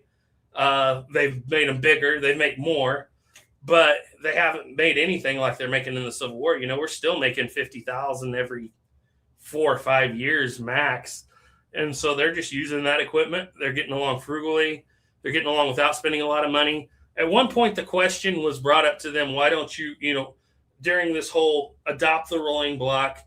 And the Ordnance Department wrote back in a letter. I can't remember exactly who penned it, but it went to a congressman who was giving them fits about adopting a Remington. And he gave them, the Ordnance Department put out this letter that was very good. And it said, in the prairies of Kansas, Colorado, and Nebraska, we can arm our men with Springfield trapdoors and put shoes on their feet, or we can give them a Remington rolling block and have them go barefoot. And a lot of people don't understand that to this day, but that was a legitimate thing. It's like all the spending that we have to put it across a lot of things, clothing. We have to feed horses. We have to feed the troops. We have to put shoes on their feet. And that all costs money, not just the development of the firearm. And by the way, you wouldn't have gotten a better firearm at any point, in my opinion, by adopting that and paying extra money for it. So all that's behind us. The Remington's behind us. All the tests are behind us. We're going to adopt a gun. This time you can make it in 45 caliber. Take all the improvements you've made up to this point. New barrels, short nose receivers, everything that you got. Make brand new barrel bands if you want. The only thing from the Civil War you're still going to use is the model of 1855 bayonet, because we didn't sell a lot of those to the French. So we still have a million of them. And so they press the socket down. By the way, that fit on all the previous guns fit on there without modifications. On the 1873 model, they're going to press the socket down, and we're going to just make it to where you can shoot it like that. Now, along the way that I haven't discussed here, but I should at least bring up, is changes to the ramrod, or the cleaning rod as it would become called. In the 65, it was still just the standard gun ramrod with no changes. In the 66, they changed it to a single shoulder ramrod, but they found that troops were damaging the muzzle of the barrel with a single shoulder, and so when they were cleaning their guns.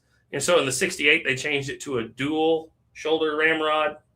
That's a whole story for a different day, but there were some changes, just so you know. All right, a few things are going to be changed. This is a true model of 1873 Springfield Trapdoor that you're looking at here. Now, the first thing you're going to notice is we no longer have those flip-up leaf sights that are set for 100, 300, and 700 yards that the previous guns have. Now we have a true gradual sight increase that graduates 100 yards from 100 all the way up to 1,100 yards. And a lot of people laugh and say, isn't that a bit optimistic? Actually, it's not. And we'll get to that part here in a minute. But that is a very, very much a better sight than what they had before. One of the hardest things they had with troops was teaching them to judge range and use that sight. It's very difficult to teach a man to judge range. But they do have a sight that graduates 100 yards, all the way from 100 to 1,100 yards. And it doesn't just have the 3 flip-up sights. Okay, so that's one of the major changes. The next major change is we have, obviously, we're down to 45 caliber. Let Let me get ahead of myself here. Basically, this is the 1870 with a better sight and in .45 caliber. And it's made completely new at this point, except for the bayonet, which is still those Civil War model 1855 bayonets pressed down to fit on it. So, but by the way, they still have a lot of barrel bands, trigger guards, and stuff from the Civil War, but they've been given free reign to make a new gun. They've got the people there to do it. They've got the time. By golly, they're making a brand new gun all the way except the bayonet. And they're going to turn this out, and it's a pretty good gun. It has a new cartridge, which everyone knows today as the 4570. It has 70 grains of black powder inside of a centerfire cartridge that is primed internally, so you can't reload it. It still looks like a rimfire, but the firing pin strikes the center. And it has a hollow-based 405 grain bullet that is basically a small Burton bullet. And this is one of the things that gripes me when I see YouTube channels make videos on the Trapdoor today. They'll get some cowboy Black Hills light-loaded smokeless ammo, and they'll shoot it, and they'll be like, first of all, it's not accurate. Second of all, it's not very powerful. It's not nearly as powerful as a true black powder cartridge. Second of all, modern 4570 has a bore diameter of around .457. These guns have bore diameters of .459 or .460. They have to have bigger bullets. The reason they changed that years later was because they knew in the 1900s, when they started putting out more powerful 4570 cartridges, they didn't want somebody putting those powerful smokeless cartridges in a trapdoor and just blowing it up. So they kind of downsized everything. So you can put it in there and you can still shoot it, but gas can escape around the bullet. And if you're shooting an original gun, you need an oversized bullet. Use that hollow base bullet, you get extremely good accuracy out to extremely long ranges. Now, they also made a carbine of this gun. They made about 20,000 right off the bat early on, 20,000. Now, this is the gun that everybody thinks of when they think of the 1873 Trapdoor. Unfortunately, most people have never even laid eyes on a true model 1873 Trapdoor. They've put their eyes on a model 1877, 1879, 1884, and the 1882 Star guns, as they call them. But very few people have seen this gun because it has some issues. Now, when they put it out, it was perfectly fine, fielded by troops. They found out that it was a very accurate long-range gun. And they found out that the 70 grains of powder and that 405 grain bullet in the carbine companion to this gun, they thought was just a little too hot. So they backed the powder charge for those off to 50 grains with a cardboard filler. And the carbine charge was 50 grains of powder and 405 grain bullet. It might have been 55 grains of powder. Anyway, it's 50 to 55 grains of powder for the carbine. It doesn't kick as hard. Immediately, some troops thought it would be hilarious to give the Cav some full rifle bullets and switch them out and put their bullets in their guns. And it was a hilarious thing, they thought, until they got court-martialed over it. And that became a huge deal because outside of the box, there's no markings to tell you the difference. But anyway, so they get these guns like that. They have the carbines. They have the rifles out. The rifles prove to be pretty good. The problem is they're still suffering, even though they now have finances again, they're still suffering from that cut in years when Congress gave them basically nothing for firearms development. And the cartridges that they've made, although they can rapidly put these guns out, they have to lean on the Frankfurt Arsenal to put the 4570 cartridges out. They don't make them themselves. Frankfurt Arsenal is a little bit slow to put the cartridges out. And so for basically the first 3 years, the troops will be given their ammunition, about 40 rounds in a box, and they will not be able to shoot that. They'll be distributed it. They'll give them exactly 3 rounds of ammunition for practice per year. So basically, they get 1 shot to feel how the gun shoots, 1 shot to try to judge distance, and maybe the 3rd shot. And next year, you'll get 3 more shots to practice with. And the troops were, at this point, the Civil War troops were drifting out. The old veterans, by the time we get 10 years post-Civil War, they're leaving. New green raw troops are coming in, and mostly they're very young immigrants who a lot of them can't even speak English, and let alone have they ever held a gun. And the only thing they're going to get for target practice is 3 shots a year until Frankfurt Arsenal can catch up is the agreed upon thing. Well, Frankfurt Arsenal doesn't catch up. They don't catch up in 1876, right? And they start catching up in 77. This gun is well known that it can shoot accurately.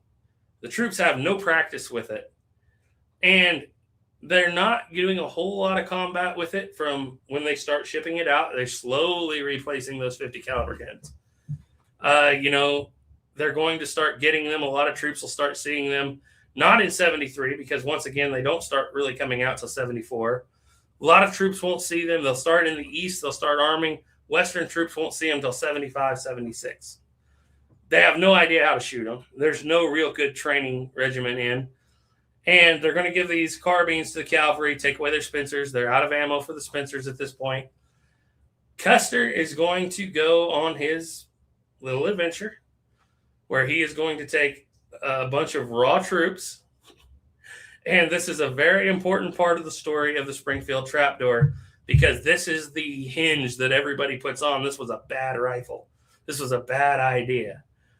Custer takes his troops. By the way, they're still experimenting with how they carry their ammunition.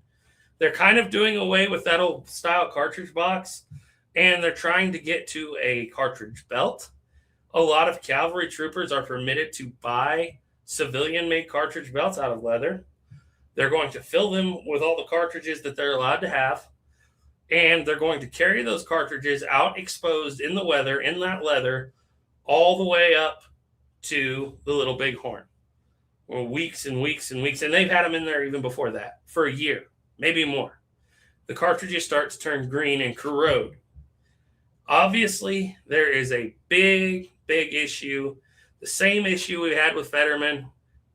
Not to get into a war over it or not, Custer's ego is bigger than his abilities. He rides up there. He's having big issues with Grant. He wants to be president. Benteen is a Grant man who's with him. He feels like everybody who's with him is against him. Reno, he thinks, is against him. His next in command. He takes off up there. Long story short, he splits his troops 2 times, gets Benteen to go out and scout way away from where he thinks the Indians are. And he sends Reno across with about, a couple hundred guys, and he takes 212 guys, give or take. And they're going to attack what they think is this small to medium-sized Lakota village at this place called Little Bighorn. Reno is supposed to set in camp at once, or not in camp. Reno is supposed to attack the camp at one side through a group of trees. Custer's going to circle around, hit the exact opposite side of the camp, come charging down this hill across the draw, and attack this camp. Now, a lot of times I have to explain this to people. If you've never been there, you do not understand the tactics of Little Bighorn and how badly they fail. Because people in the East don't understand a lot of times a completely bald country, right? No cover, nowhere. And by the way, this enemy encampment, these Indians had about, some people claim about 10,000 Indians in the village, in the camp, about 2,000 mounted warriors. And for each of those warriors, they had several horses. The horses have ate every bit of grass, they can't stay in this camp very long because they just graze the countryside, thousands of horses down to nothing. So you can't even hide in the grass. Reno gets down, attacks one side of the camp. Custer tries to ride around to the other side, misjudges the size of the camp, even though he had already been told by his scouts how big it was, misjudges the sides of his camp. Instead of attacking the other side, rides right down into the middle of it, immediately loses 2 troopers trying to cross the creek, is met by about 2,000 mounted warriors, heads back up the hill the way he came. Gets to the top, and for some reason, I know there's all kinds of military reasons why you might take the high ground. He could have kept riding out to Benteen, who was digging in way in the hills in the back. He could have kept riding. He's probably because his horses are tired. There's probably several reasons. Orders his troops to dismount on this hill, and where there's absolutely no cover, attempts to stop the charge of around 2,000 mounted warriors, which a lot of them have muzzleloaders, a lot of them have bows, some of them, probably about a quarter of them, have Winchester repeating rifles, and attempts to stop them with no cover with 212, give or take, guys. And now tell me how that is the gun's fault. Okay? It was, tactics were not there that day. Let's put it that way. Reno gets out. Reno can't help. Reno get just beaten up, runs back to Benteen. Custer gets wiped out, and the native accounts are about the time it takes a hungry man to eat a meal. So 10 or 15 minutes. Okay, so word starts. By the way, this happened 150 years ago, June 25th. Almost at the centennial of the Americans' country, the birth of America, 1876. Word gets back, this does not look good for the centennial. This is the worst defeat we have suffered in a long time. All of Custer's men wiped out. Even though Reno and Benteen and their guys survived, nothing left on that hill. Hot day, I can just imagine Custer looking at the clouds as he's dying. And just absolute bloodshed, devastation, killed. Libby Custer, Custer's wife, starts a campaign to blame anything in the world that isn't Custer. Reno was a drunk who didn't hold up his end of the deal. Benteen was a coward who didn't come to his aid fast enough. His scouts didn't tell him, this and that. And one of the things they're going to attack is the government gave him faulty firearms that jammed every single shot. There's no way anyone could have won this fight because these guns are junk and worthless. As a matter of fact, we have records of men digging cartridges out of the guns with pocket knives. Did happen. You know how many of those between, by the way, Reno, Benteen, and Custer? There's about 4, maybe possibly, they don't know, 5 cartridges with pocket knife casings out of thousands of rounds fired that day. So they take this, they blow it up. Now, there are reports of Benteen's men when they got into a fight. Later, the natives got way up to him. There were some guys that had their guns jam up on them. And there was a sergeant there who was walking along with a stick, knocking the cartridges out of a few of these guns. Blow that way out of proportion. By the way, the 1873 carbine, one of its major drawbacks is it has no clearing rod, has no place to store it. It has no place it's just the gun. They didn't figure that you would need it for anything like that. Those cartridges that had turned green in those leather belts, a few of them did stick up, but nothing to the effect that people try to make it out today. Nothing. Some of them did tear the heads off the cases. It happened with those cases at the time. It was not nearly as big of a deal as you make it out. People would make it out in years later, especially Libby Custer, to say that there are hundreds of stuck guns on the battlefield with cartridges just stuck in them. Men could not fight, completely ignoring the fact that the men had single-action Army Colts that were loaded with 6 at that time, so technically they all had 7 shots. What was the biggest failing of Little Bighorn? It wasn't the guns, even though some of them did fail. The biggest failing was the reports that the troops were so nervous, pulling the gun to their shoulder, firing, and shooting the dirt 10 feet in front of them. Because 3 rounds of ammunition is not enough to practice with. Would you agree with that? As a former marksmanship instructor, I would absolutely agree with that. Okay. So this is going back to the whole theory people have of, we adopted this gun, it failed in combat, we never changed it until we got a bolt-action rifle. Immediately, the government starts making changes, big changes. I believe your trapdoor, if I'm remembering correctly, has another little door in the back of the butt where a clearing rod goes. This is what's known as the 1877. First changes came out after 1876. They add a clearing rod that's a 3-piece clearing rod that stores in the butt of the gun. They're also going to do a whole lot of changing in marksmanship for the troops. There's going to be a completely different attitude about marksmanship across the entire United States military. After Little Bighorn, they're going to issue ammo. They're going to issue a lot of ammo.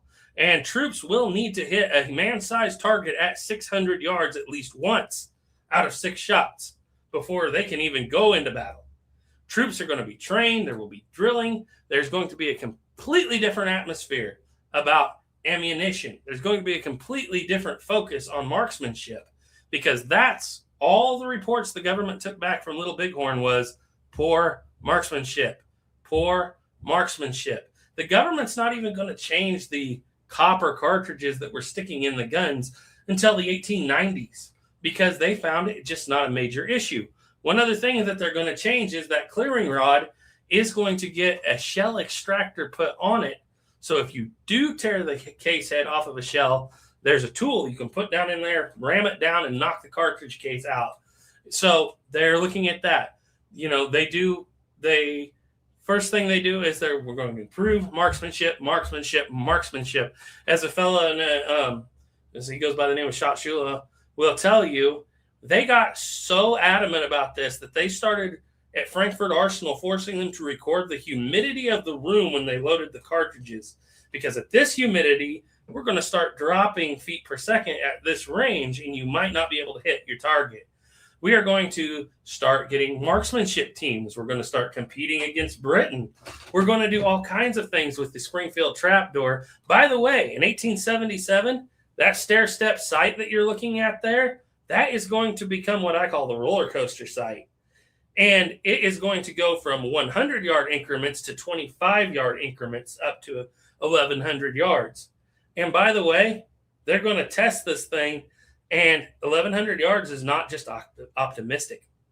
In 1879, they're going to start testing against the Martini Henry.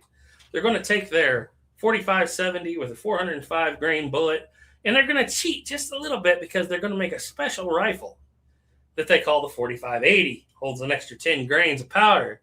And they're going to say this is the American military rifle, even though it's got a longer chamber.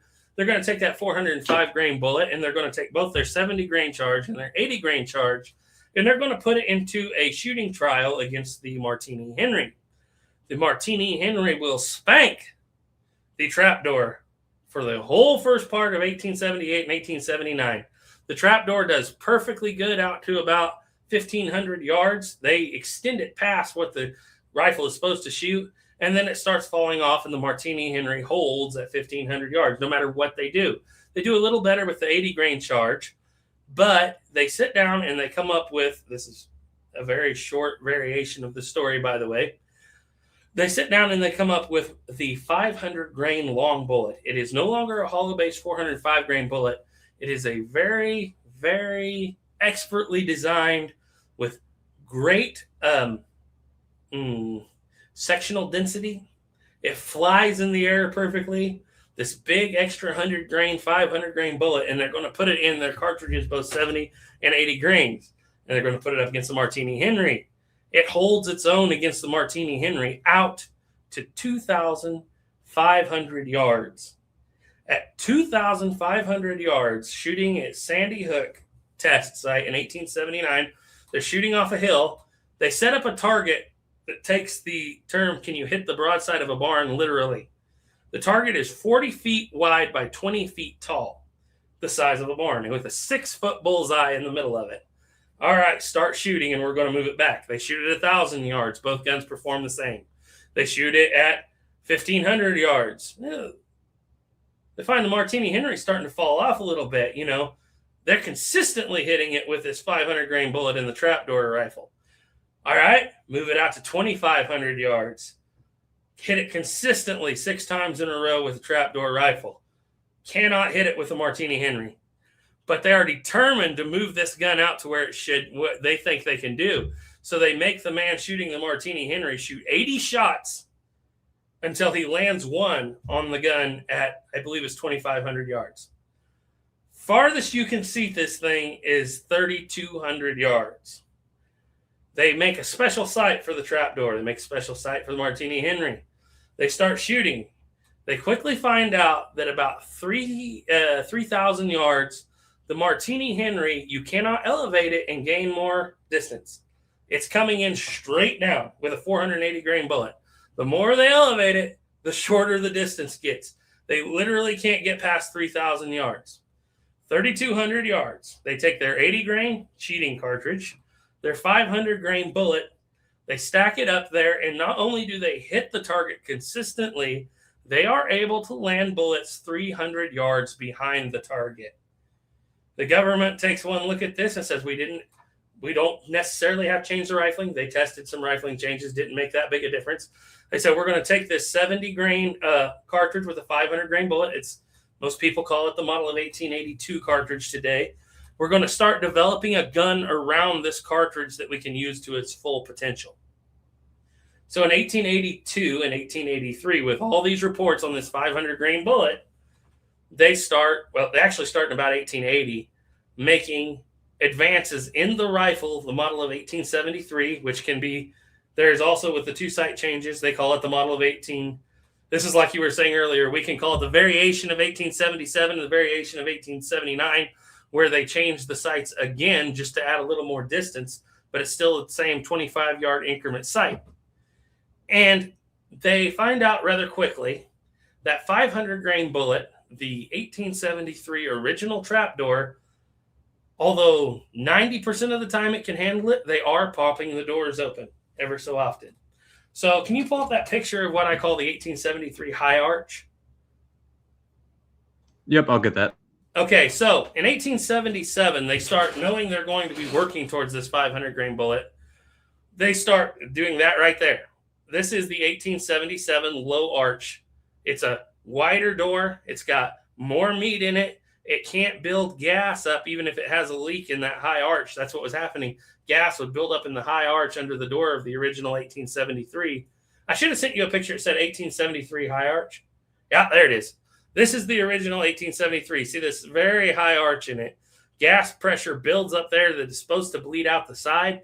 It does not bleed out the side. If you have a split head or a split case or something like that, it will pop the door open. It won't really hurt the gun or anything, but it can pop the door open.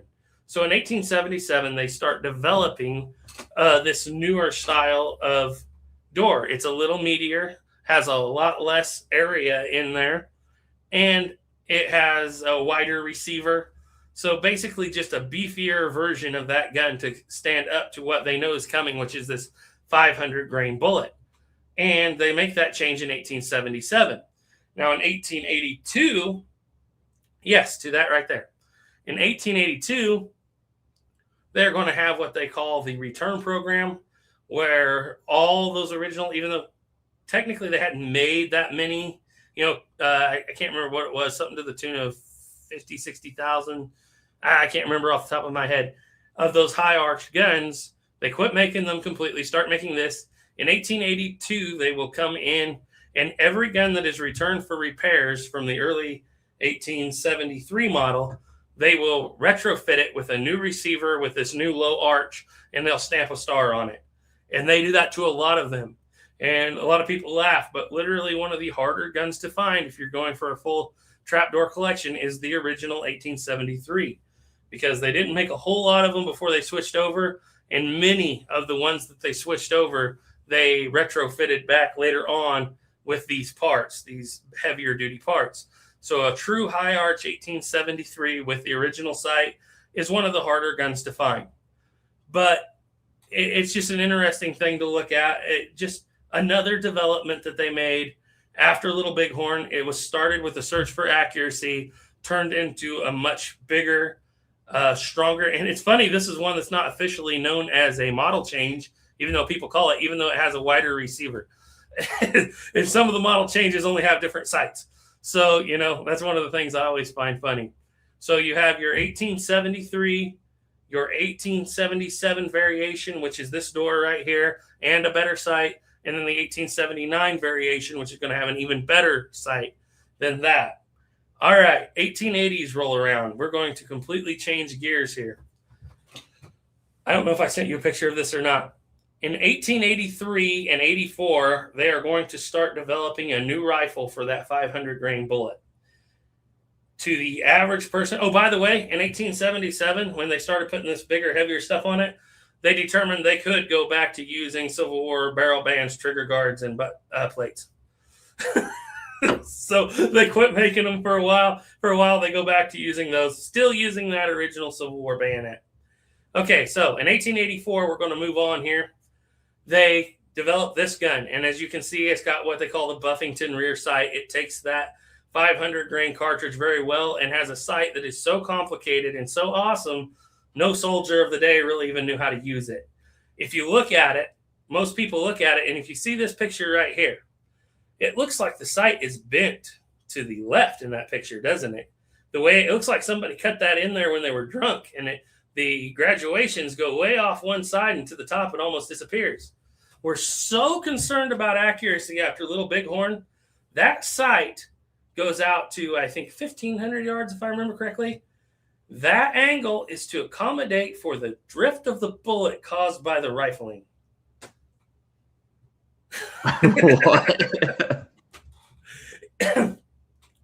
The idea is this gun is supposed to make that 3,000-yard shot, even if it's on a 40-foot wide by 20-foot tall target every single time. So they want to be able to shoot 1,500 plus yards, lay down what is a kind of a new doctrine at the time coming in, a beaten zone of firing, where the bullet's coming down on an enemy position. You're not aiming at a single enemy troop. You're aiming at the entire unit of the enemy, and the bullet will come down, and you can aim at that particular group of people or position, accurately hit within about a 10-foot by 15-foot radius. And one of the ways they can do that with that big, heavy, long bullet is to adjust for the rifling drift caused by the rifling. Remember, we are measuring the humidity of the place where we're loading our cartridges at this time. Marksmanship programs are huge all across the United States. We're getting into Creedmoor shooting matches. Little Bighorn has changed the entire doctrine. Remember, they were only allowed 3 shots to practice with before that. Now it's you got to hit a man at 600 yards before you're even considered ready for combat, which is still a feat today, let alone back then. And so the sight, you can drift it for wind. It's windage adjustable. It's elevation adjustable. It's got these funky little triangle at the bottom for picking up a battle distance sights. That's supposed to help tell you how far you're looking. This gun by 1884 has completely changed its sighting. It's completely changed its bullet. It's completely changed. The only thing that's still the same is basically we're still using those good old French Charleville barrel bands and design that we've had ever since the American Revolution. But the gun itself is completely different. And that's going to acquit itself very well, because even though in 1892 we're going to adopt their bolt-action rifle, the Krag Jorgensen, we're not done with the Trapdoor by a long shot. Now, we're still cranking these things out. By this time, we've made hundreds of thousands of Trapdoors across all models. And in 1890, they're going to realize something. We're finally running out of Civil War bayonets, the model of 1855. And they've been preparing for this. In the 1870s, they try to make a new bayonet that doubles as a shovel. But they're going out to the battlefields, and they're telling the troops, whatever you do, do not use the bayonet with the rifle still attached like a handle. That will destroy your rifle. You take the bayonet off, and you use it like a spade. Dig a hole in the middle of the Kansas Prairie. What do you think happened? Every one of those troops that had those rifles left the rifle on and tried to use it as a handle for a shovel, tear the end of their gun up, bend the barrel. Did not work. The trials, they eventually found out we just completely destroy the guns, because no matter what you tell the troops, they are definitely going to leave that gun on the end of that and try to use it as a handle to dig with. And it just did not work out whatsoever. And so they went away from that. In 1880, they said, let's try to double up using the cleaning rod for a bayonet. They tried in 1880 to use a triangle cleaning rod. Didn't really work out. By 1890, we're almost out of those Civil War bayonets, guys. We got to change something about this. So they come up with what they call the model of 1888 wrought bayonet. And it's a very complicated piece. If you look at this picture, you push that button, it slides out until it locks. It becomes a bayonet. And then if you push the button again, it'll slide all the way out and double as your clearing rod. And by the way, we're going to get this cool looking sight hood. Now, don't worry about the gun in this picture. It's been rode hard and put up wet. But it is an awesome piece of military. When you look at it, you realize this is basically the same gun we were using in the Civil War, even though we've done modifications to it. But when I look at the end of this, I see K98 Mauser because it looks like something that's going to come in the 1900s from the end, right? And it's a very cool piece. And they're going to make these from 1890 up to 1893, even though we adopted the Krag Jorgensen 30 caliber smokeless cartridge in 1892. By the way, they're going to try one more time to put that cartridge in a trapdoor and give that to the infantry troops and use the bolt action for specialty troops. Remember when I said the trapdoor was not obsolete when it was adopted? In 1892 and 3, it's obsolete. We've got to move on to something else. The world has moved on to smokeless. Not only have we skipped the repeater, we skipped smokeless. We came all the way right up to bolt action smokeless. And so we've got to do something about it. But they do try. They chamber 2 rifles for tests in 30-40 Krag, and they're like, yeah, it works. So what? Nobody wants to use this. Okay. And so they do away with that. All right, we've adopted the Krag. This time they're not being, they're not cranking them out very fast because there's no Indian problems left hardly anymore. The last thing we had was Wounded Knee, where trapdoors were still being used. There's going to be some fighting with natives after that, but for the most part, that's done. We have no global conflicts on the horizon for us. And so, yeah, we adopt the Krag bolt action, and we're like, okay, smokeless powder, it's all great. Turn them out slowly, and over the next, 10, 15 years, we'll replace all these trapdoors. We get into this little thing called the Spanish-American War there about 1898. And suddenly, the country is on fire with patriotism. Everybody wants to go fight the Spanish. Everybody's joining the army. And Ordnance Department is looking around saying, uh-oh. We've got a couple thousand of these Krags on hand. We can make several thousand more, but we're talking about an army of hundreds of thousands now all of a sudden. And so what do? They turn back to the old Trapdoor Springfield, mostly the model of 1884, quite a few of these model of 1888 rod bayonet guns. And if you're a National Guard unit, that's what you're getting. If you're a lot of Army troops, that's what you're getting. And you're going to get these smokeless powder. And Joe Wheeler is going to take a lot of troops into battle against Spanish Mausers with single shot, black powder, trapdoor rifles that, by the way, a lot of them still have bayonets from the Civil War on them. And many of them still have barrel bands, triggers, and whatnot from the Civil War on them. And he's going to complain that the cover of smoke that you get from pulling the trigger on one of these things gives your location away. An enemy with a 7mm Mauser that has a lot flatter trajectory can just mow these troops down. Joe Wheeler's saying, man, it is the absolute end of the trapdoor. And for most people, that is the end. But there's one more story, one more major story that happened in the year of 1899, the last year of the century, and the last time that black powder and the trapdoor got into conflict. And it did not happen in the Spanish-American War. It happened in the Philippines. We got down there. We got into disagreement with the Philippines, even though we're supposed to be helping them fight the Spanish. We wind up fighting the Philippines. And the only people, we weren't expecting this war. The people that are there are the Kansas National Guard. And they're still armed with these things. By the way, they have developed a smokeless powder cartridge for this gun in 1898. It's not well liked because they found that with the pressures developed by smokeless, you could not get ballistic. You could not beat the ballistics of the black powder cartridge with smokeless powder. It built too much pressure too quickly. You couldn't get the feet per second out of it that you needed, but it didn't give your position away, and it was much cleaner for the gun. So they developed these. They had sent them all to Cuba. They did not send them to the Philippines because they were not expecting to have to use them there. The Kansas Volunteer Infantry marches into battle at a place called Colucan, a fortified city, where they are armed with Mauser rifles and machine guns and dug in. And here comes, I believe it's the 20th Kansas Volunteers, armed with their Springfield trapdoor rifles. Not even the rod bayonets, almost all armed with the 1884. Have not got smokeless ammunition. One of the officers said, well, at least, and this was written down, a kind of a funny thing, he said, we'll let them know where the smoke is. We're going to be shooting so fast, we're going to create basically our own smoke screen and move behind it. And that's what they did. They started out at 500 yards, shooting at will at these fortified positions and just marching. Now, the Filipinos there that might have had Spanish weaponry or machine guns probably weren't that well trained in them. They did have an artillery barrage that hit before they got there.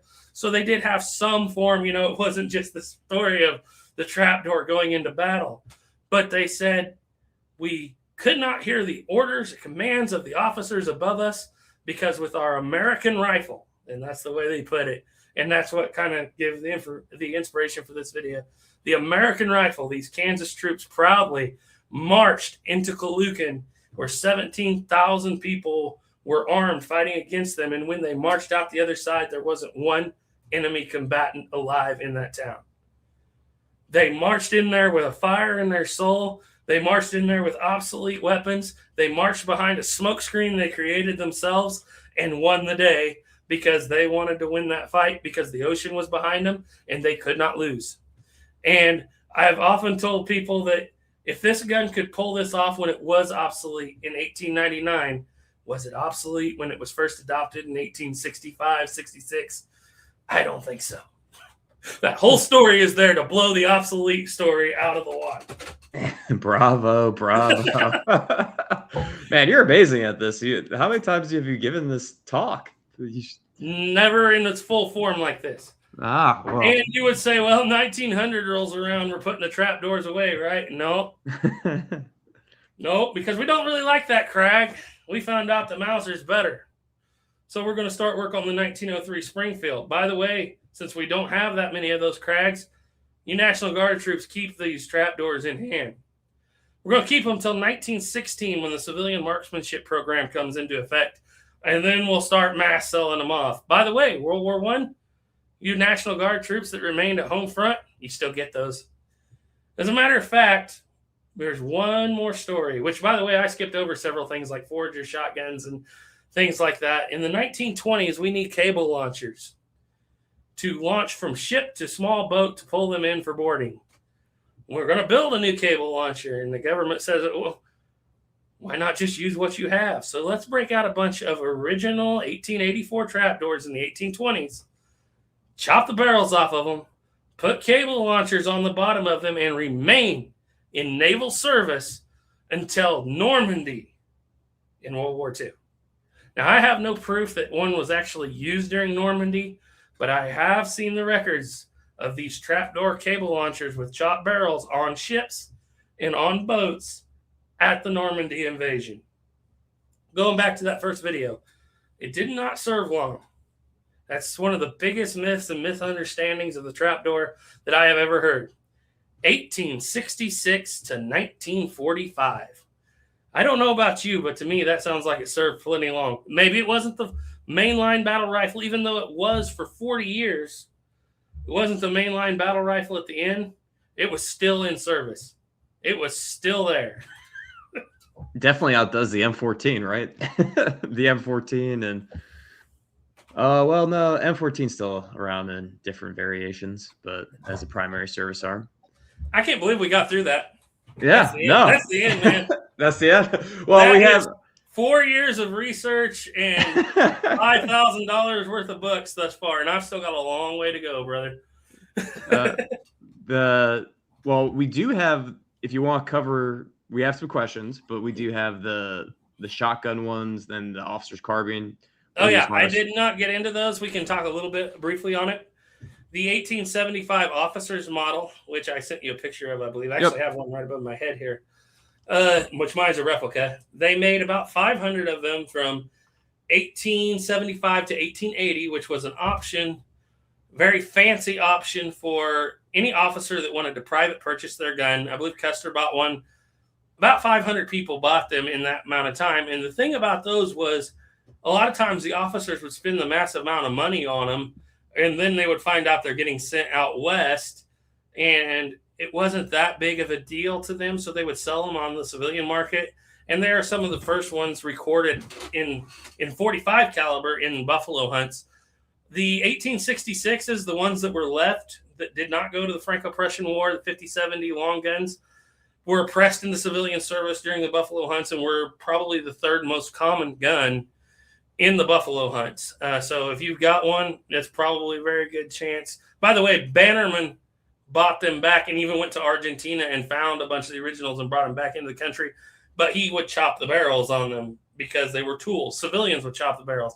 Today we look at that and we say, oh, it's terrible. And it is. But when you put yourself in that 19th century mindset, they were looking at it like a shovel. If a shovel handle's too long, you cut it off and you continue to use it for what you want to use it for. And that's how people used it. Now, these guns were shorter. They came with very fine sights. They were checkered, engraved. This is actually a replica from H&R because with only 500 being made, I will never be able to afford one. But they were actually found in some pictures in the buffalo hunts in the late 1870s, especially in the northern herds. The other gun I wanted to talk about was the 1881 Forager shotgun. Now, they only made 1,300 of these things, and we surprisingly have one. And they're faked a lot. I actually got a letter that said Al Frasca looked this one over, said it was good. What these were designed for was monotony. After the Indian Wars, companies of troops out west at forts had nothing to do except for fort and soldier life every day on the prairie on places that weren't settled. So the government came up with this idea to take the last remaining Springfield muzzleloaders from the Civil War with 58 caliber barrels. They would actually bore them up even a little bit more and make them 62 caliber 20 gauge. That was all the bigger they could do. And they would issue one of these made completely from the Civil War muzzleloaders to every company west of the Mississippi.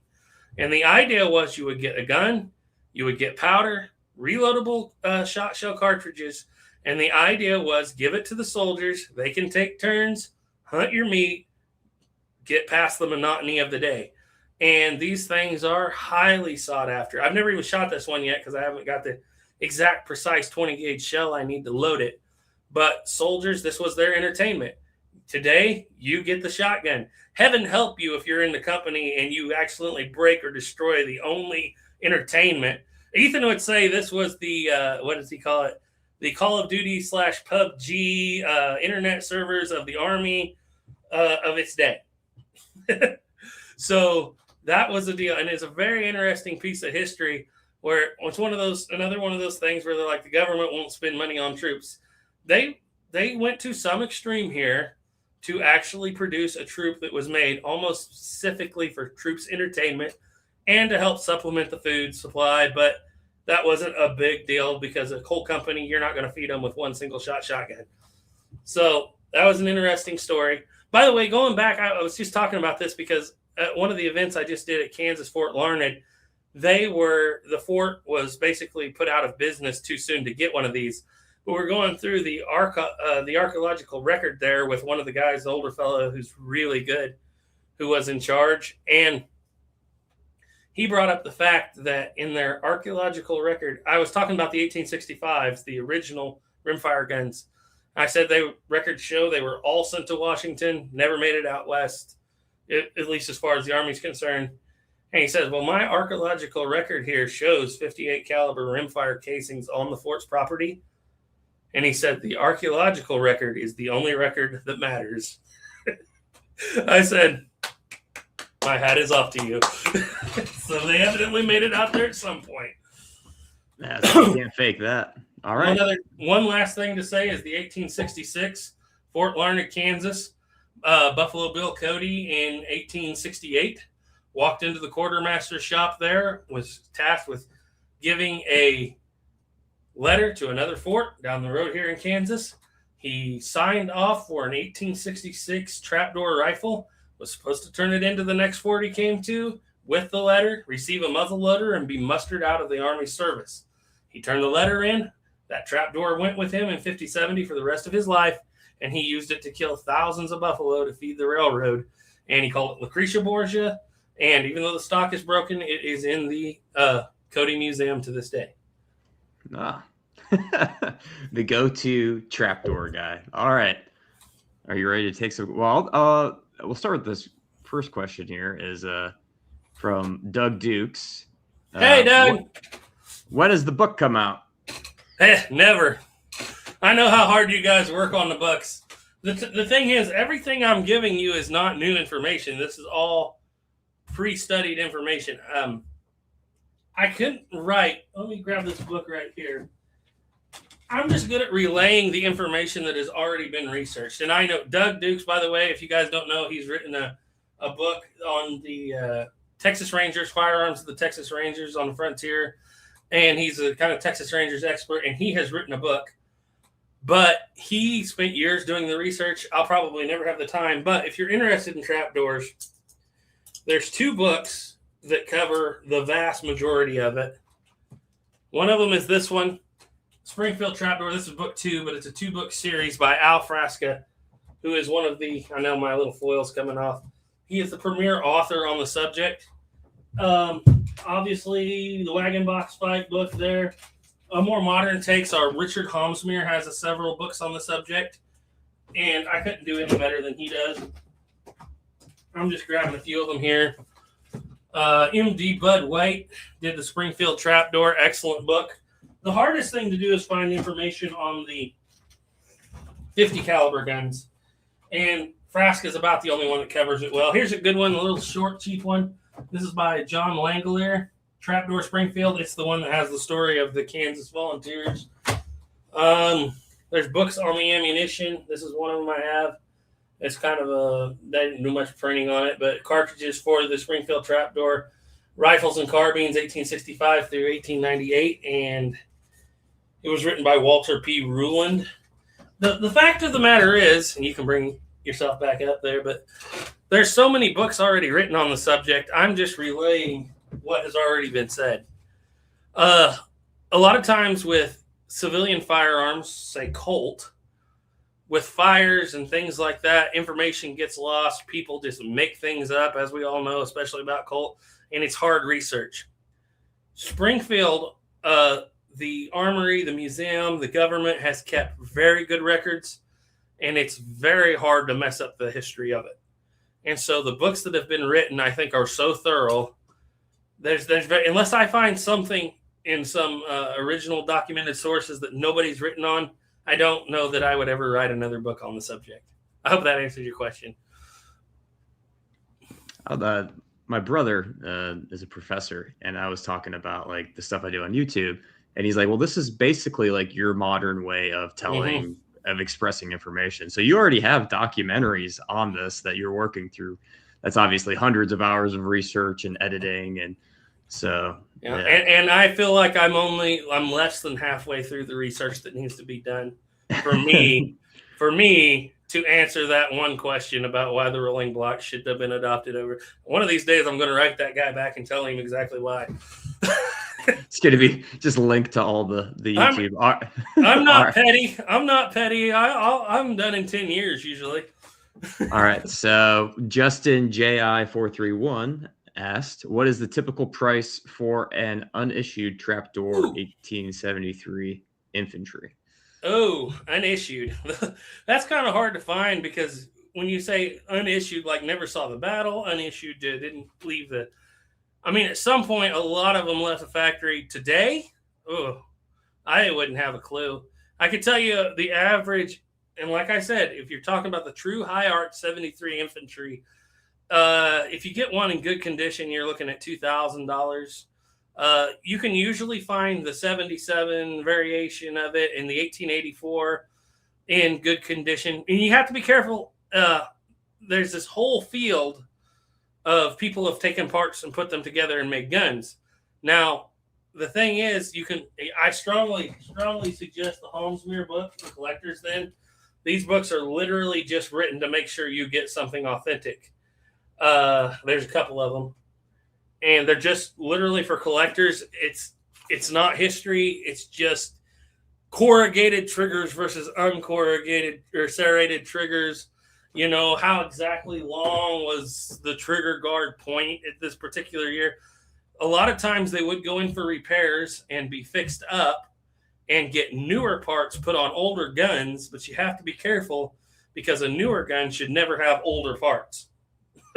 Okay, so you can get a whole conglomeration of parts and still be correct going forward. But if you have, like, for instance, I believe the serrated trigger came in 1883. Don't quote me on that. Look it up for yourself. But there are a lot of 1877, 79 style trapdoors with that trigger. And when you see it, you don't know for sure, but you can assume somebody in 1972 bought a bunch of parts and threw this gun together out of a bunch of other different parts. So those are the things you got to look for. I don't know about unissued.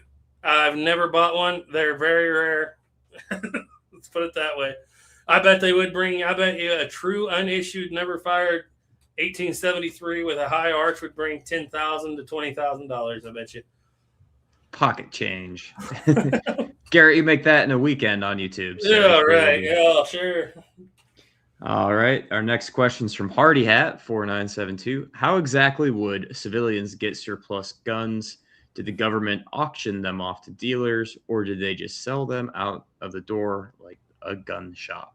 Okay, so the very first civilian purchased guns were the 1866s. And obviously, they sold a bunch of them to France right off the bat. 1866, 50-70 full-length trapdoors. The other people that wound up buying some of them at auction around 1870 were dealers such as Bannerman, Schuler, Hartley, and Graham. And they actually bought them in pieces as scrap iron. That's how they sold them for the most part. They didn't sell them. This is the whole gun sold to a dealer from here. And we take them apart, disassemble them, and sell them as pieces for scrap iron.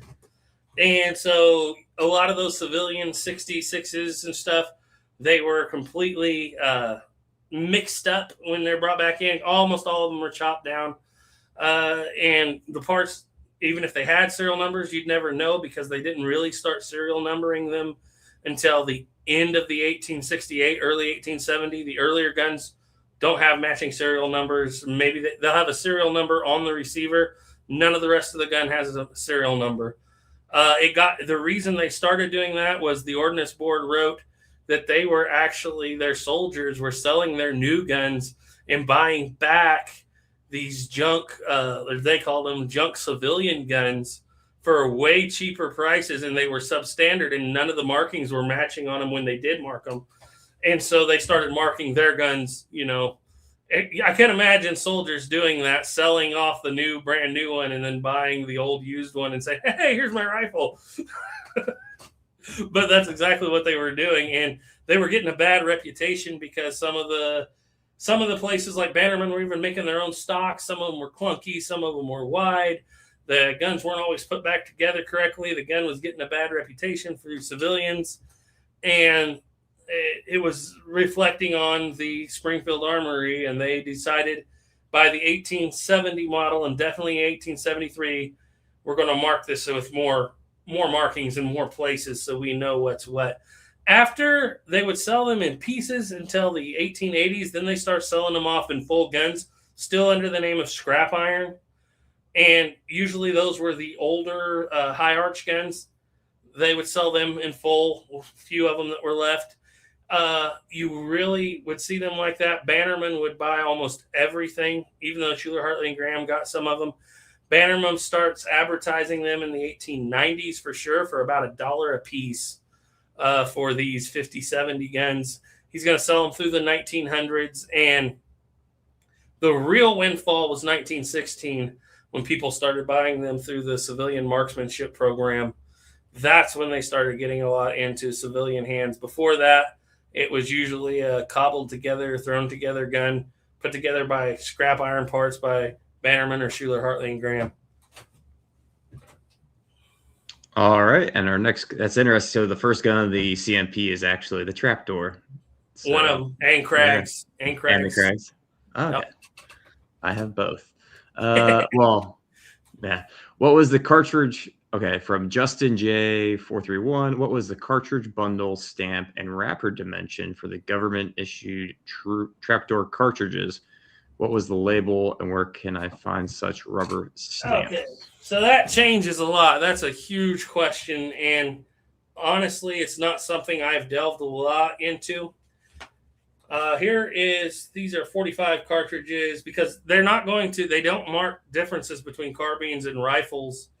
They would only mark the packages, and I know this isn't going to come up well, but there's that. As far as the stampings, I don't know. And to be honest, I would have to read through this book to give you exact dimensions, but there's a couple books out there. This one's pretty rare, kind of hard to find, but if you can get your hands on it, it has all that information into it, down to the lubrication for the cartridges, which was Japanese graphite lubrication. It's very interesting, very narrow book. This book may cost you $100 if you find it. But if you want that information, that's where you got to get it from. And there's a few other books, but like I said, I haven't studied it real deeply. I couldn't give you all those details right here off the top of my head. And then talking about Custer, Seminole War says it was in the movie, Garrett. Yeah. So we have to take into account. It was in the movie. Yeah, it was in the movie. That's the reason. I don't want to give people the idea that none of the trapdoors there jammed. A few of them definitely did. But on a hill, no cover, 10-1, green troops that have never fired their guns, overrun by people defending their homes at the bottom of the hill, mounted troops on dismounted troops. The guns are the last of their worries. And each of them has 7 shots when you count the shots in their revolver. So that was the last of their worries at that point, was the rifle. Something that popped up into my head, too. Is it Benteen that's on top of the hill?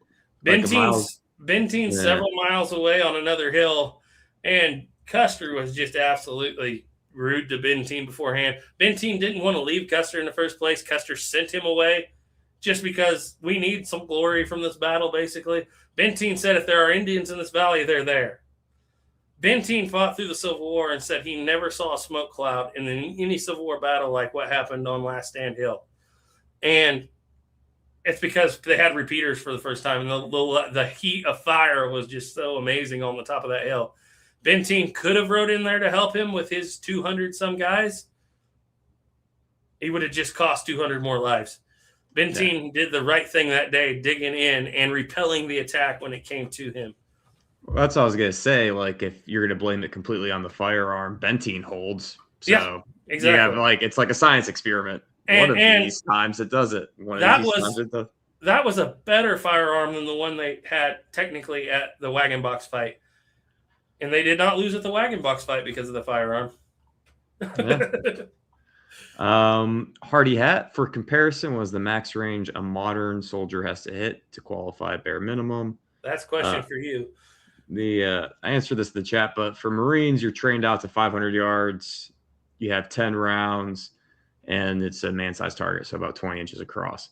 Then Seminole War said 300 yards for the Army. So, yeah, they were shooting much farther. Oh, so the question I have for you, so it's basically based on this long-distance accuracy shooting is based off of the terrain that they're fighting on, where you see a group of Native American warriors on the plains. You're trying to engage them as soon as possible.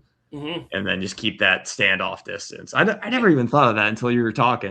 It's one of the things I like to bring up with people that say the Army should have adopted the 1860 Henry mass across everything. I was like, first of all, okay, you don't understand warfare. You don't understand how this works. The 1860 Henry shoots about a 200 to 220 grain bullet with 28 grains of powder behind it. Has a maxed out range of about 300 yards. And that's just praying. That's like that bullet's falling like a pebble.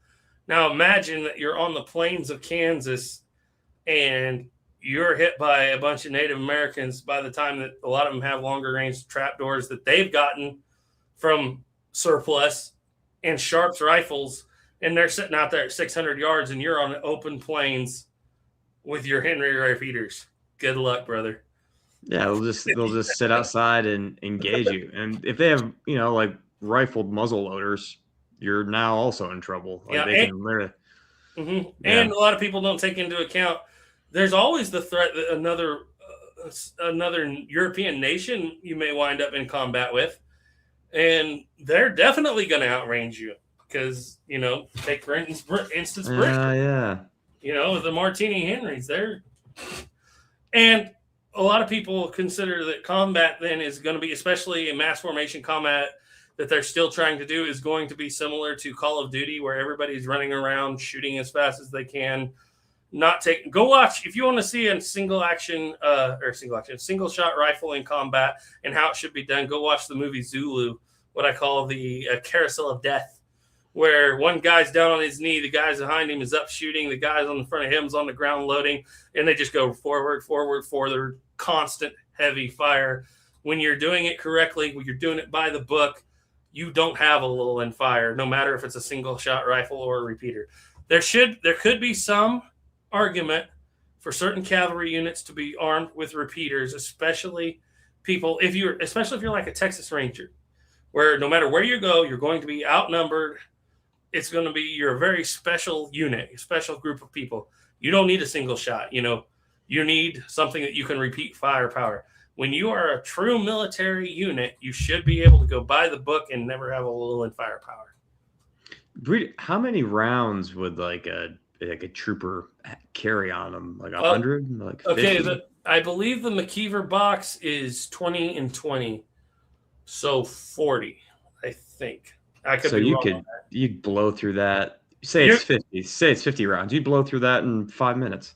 Oh yeah, yeah. Especially with the lever action. And the thing is, on a lot of those guns, people don't take into consideration they get so hot with black powder that if you had a faster sustained rate of fire, you wouldn't be able to handle the gun anyway after a few minutes. Yeah. No, I mean, having just shot through 150 rounds with the Hall rifle, it's like, I could see why it was replaced by a traditional muzzleloader rifle. Exactly. It's like it's a rifle that it's not all right. It shoots faster and it is a little bit more accurate at 100, but as soon as you start going to 200, 300, it drops off significantly.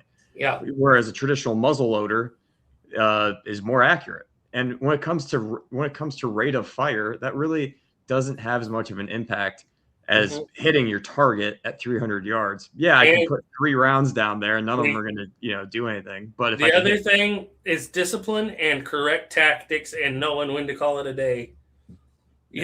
It's like you shouldn't be in a position like Custer where you get overran. I mean, it could happen, but you should not be in that position where you're attacking a place that's already fortified, whatever you want to call it, and you're getting overrun 10-1. Yeah, you're supposed to have a 3-1 advantage. You're not supposed to be outnumbered on the attack. But no, it's just all. I love because I don't know much I don't know anything about your area of study. I don't know the difference. I know 1851's a Colt or something. I don't know anything about flintlock military muskets either. So that's why we're coming together. So Hardy Hat made when I had mine, he saw the 1884. I thought the Buffington sight was made out of spite. You want a target sight? I'll give you a dang target sight. So quit bothering me about it. I think Othias at Sea and Arsenal said it best. He said it's a computer that nobody knows how to run. It just has so many different features. But if you do know how to run it, and you do know how it works, and your ammunition is proper to spec of the ammunition that sight is designed for, 500 grain bullet loaded precisely with the same powder they were using, getting the same pressures, the same feet per second, people do it that are excellent marksmen to reach out to 1,000 yards with that sight relatively easy. What's the farthest you've shot any of your trapdoors out to? 600. 600? I haven't played with the Buffington that much out to that range, mostly because I have 500 grain bullets, but I haven't loaded them that much, and I haven't had a lot of time to play with it. But the 50-70-66, we wanted to test the 700-yard shot that was done opening the battle of the wagon box fight. And the farthest we could get to where we could see the target we had set up, the big man-sized target, was 600 yards. Ethan laid out by shooting. He put his kepi down, complete original clothing, completely original loading, everything. Had to lay out across the rock on a hill, 600 yards, and he hit that target 5 times out of 6. Is that on YouTube? I think it is. It's in a montage, but the cattle were in the background bawling at the pickup so loud you could barely hear the ding, so we didn't make a big deal out of it. But it is on YouTube. I think it's in the 1866 video. There's a scene where Ethan's laying down there and he looks up and he says, "We just hit it 5 times." That's awesome. And also, you have all that, the plains of Kansas, one great, amazing rifle range of a state. Yeah.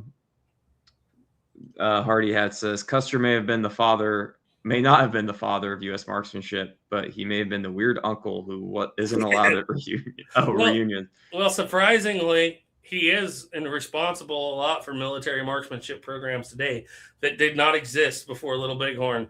After the reports came in from Little Bighorn, and I like to tell people this all the time, you could have gave those guys AR-15s. It wouldn't have made a difference if every shot goes into the ground 10 feet in front of them. Would not have made a difference. You just shot more ammunition into the dirt. So maybe you want a different gun. Maybe you could have had a better gun. It would not have mattered until you addressed the issue of marksmanship first. So here's a question. So they're shooting 3 rounds a year. What do we know what their training, like their marksmanship training was? There was none. There was right none. after the Never Civil was. War, and that point, it was, I don't know what it was during the Civil War. I'm sure it was something. But at that point, it was get off the boat, get in the Army. Here's your gun. Here's your horse. Go with that guy west. And I think that they gave him the 3 shots to just plink with. So you at least understood how the gun would work. The functioning of it. Yeah. And it was supposed to be extremely temporary, like a matter of weeks. But the way the government works, it wound up being a matter of about 4 years. I think that also kind of blends into why the civilian marksmanship program takes off. I run into this all the time in researching Revolutionary War era, and people are talking about, accurate versus effectiveness with these muskets and their experienced shooters. It's like when George Washington says we're down to 6 cartridges a man, do you think they're going out and training? Like, no. Yeah, the first time there was a good possibility, like, that the first time a lot of these guys even fire a shot in anger is going to be, or fire a shot will be their first battle, because there's just not that much powder. There's just such a powder scarcity. And then through the 1800s, you have the same thing. Like this idea of like an annual qualification doesn't come out. I was at the Rock Island Arsenal Museum, and they actually have a whole things. If you're ever near Rock Island Arsenal, it's a free museum. You just have to get your ID checked. Walk in, and they have a whole thing set up to, because that's where they put together the targets after Custer's defeat. Like that's where they designed and built the targets.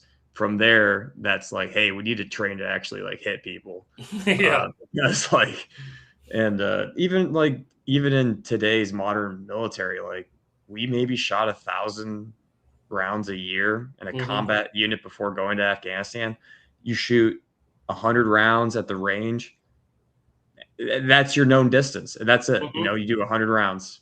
You shoot Monday to Thursday, and then Friday you shoot your close range. So like, you're not, it's training the baseline soldier up to a baseline infantry up to an acceptable level baseline. Remember, 18-year-olds. This isn't special forces. This is your. And I think at the time they were leaning on the fact that after the war, almost everybody in the military was a war veteran. And that's fine, but by 1867, 8, and definitely by 74, those veterans are gone, and you have just a bunch of green troops, and we haven't had any planning for this, So, and the overall attitude of we're the United States, they're a bunch of savages. There's no way they can beat us. No way. You can outnumber us. Like Fetterman said, give me 80 men, and I'll ride through the entire nation. He made it over one ridge. It was worth an effort. We have God on our side.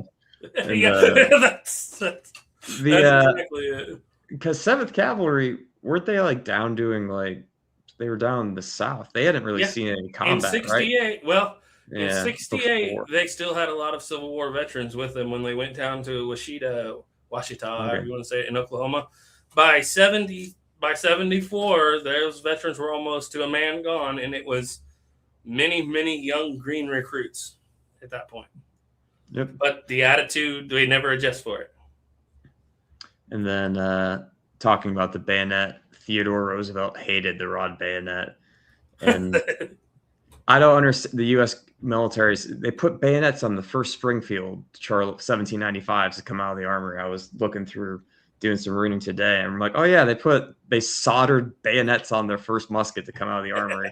Like, what is the? And then the rod bayonet is stupid. Like, what are we doing? Like, just I don't know.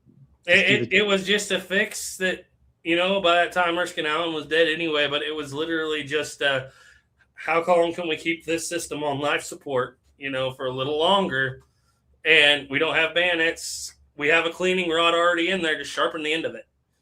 And that's the idea was keep it on life support until the next gun gets here, and that's what they were doing.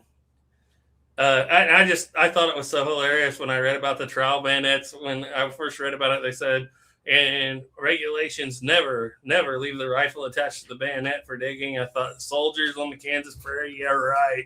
There's no way they're not going to try to use that as a handle. And yep, sure enough. Lazy always wins. Well, I would too. That's a great down here. What could it hurt? Louisiana Gray. Oh, Mr. Doug Dukes, I'm sorry we never got to see you and Duke and Garrett together on the Texas Rangers. May happen someday yet. He's still working.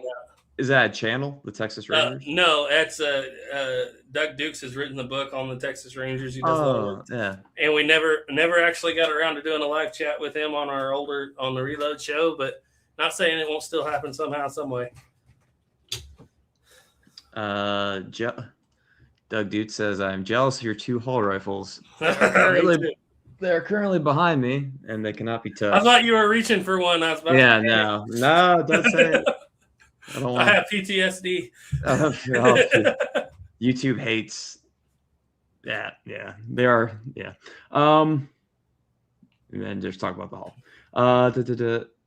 Captain Ball just did a video on how to use the Buffington sights. Captain Ball, he is just loaded with money. It's like what obscure firearm have you purchased now, sir? His haul videos were great. Okay, I'm trying to get caught up to these. Oh, the trapdoors use all right, so Nave's got a hold of the trapdoors using pretty effectively. Yes. It was the Apaches especially had them by the 1880s. The Apaches, Comanches had them too. Lakota, Sioux had them. They were all over the place, especially the 50s, 70s. Geronimo's gun was in 1868. I don't care how many times the big channels tell you it was a model 1870. It was in 1868. And he used that to great effect. A lot of them used them because they were just excellent buffalo rifles. And ammunition was plentiful. Well, anyone has any questions, throw them in. Otherwise, I have questions for you. Where do you start? So obviously you're a big reader, but what are some like tricks of the trade you've learned while doing research for pieces, and what to look out for when collecting, and stuff like that? Because one collector to another, it's always good. When I started, the first 2 things I bought was what I thought was an 1866 short rifle and an 1884 with the Buffington sight that was very beautiful. And I got them, and I bought them before I bought the books. And then I realized that I had a Bannerman cut down 1866 that was completely built out of parts put together. In the 1884 that I had a 1883. There is a difference. The 1873 had a narrower stock. The 1884 I had the old narrow stock. It had the non-serrated trigger. It had a lock plate with 3 tumblers from the late 1870s. And it was a beautiful rifle, but it had been put together by somebody. And I immediately went to, over the years of doing this, especially with the Colt stuff, I built up a group of people, museum curators, people that I can contact that would point me in the right direction. And they pointed me towards the Homsmere books for collectors only. There's 3 of them, I believe. And by the way, Richard Homsmere is still on Facebook. You can still see him from time to time, but it's just these books. If you're starting collecting, you need, especially the 50s, 70s and stuff, he'll give you every single thing that ever came out about every single rifle, every change. And you need to know that. Sometimes it's just luck of the draw. If you get a 1873 that's got a star on it and an 1877 receiver and a serrated trigger from 1882, it is very much possible that gun went in 2 or 3 times for repairs and just got the updated parts. But you never go backwards. You never have an 1884 with 1873 parts. That's good to know. And when it comes to collecting, if it's done at a government arsenal, Yep. you're fine. You are fine. That is good.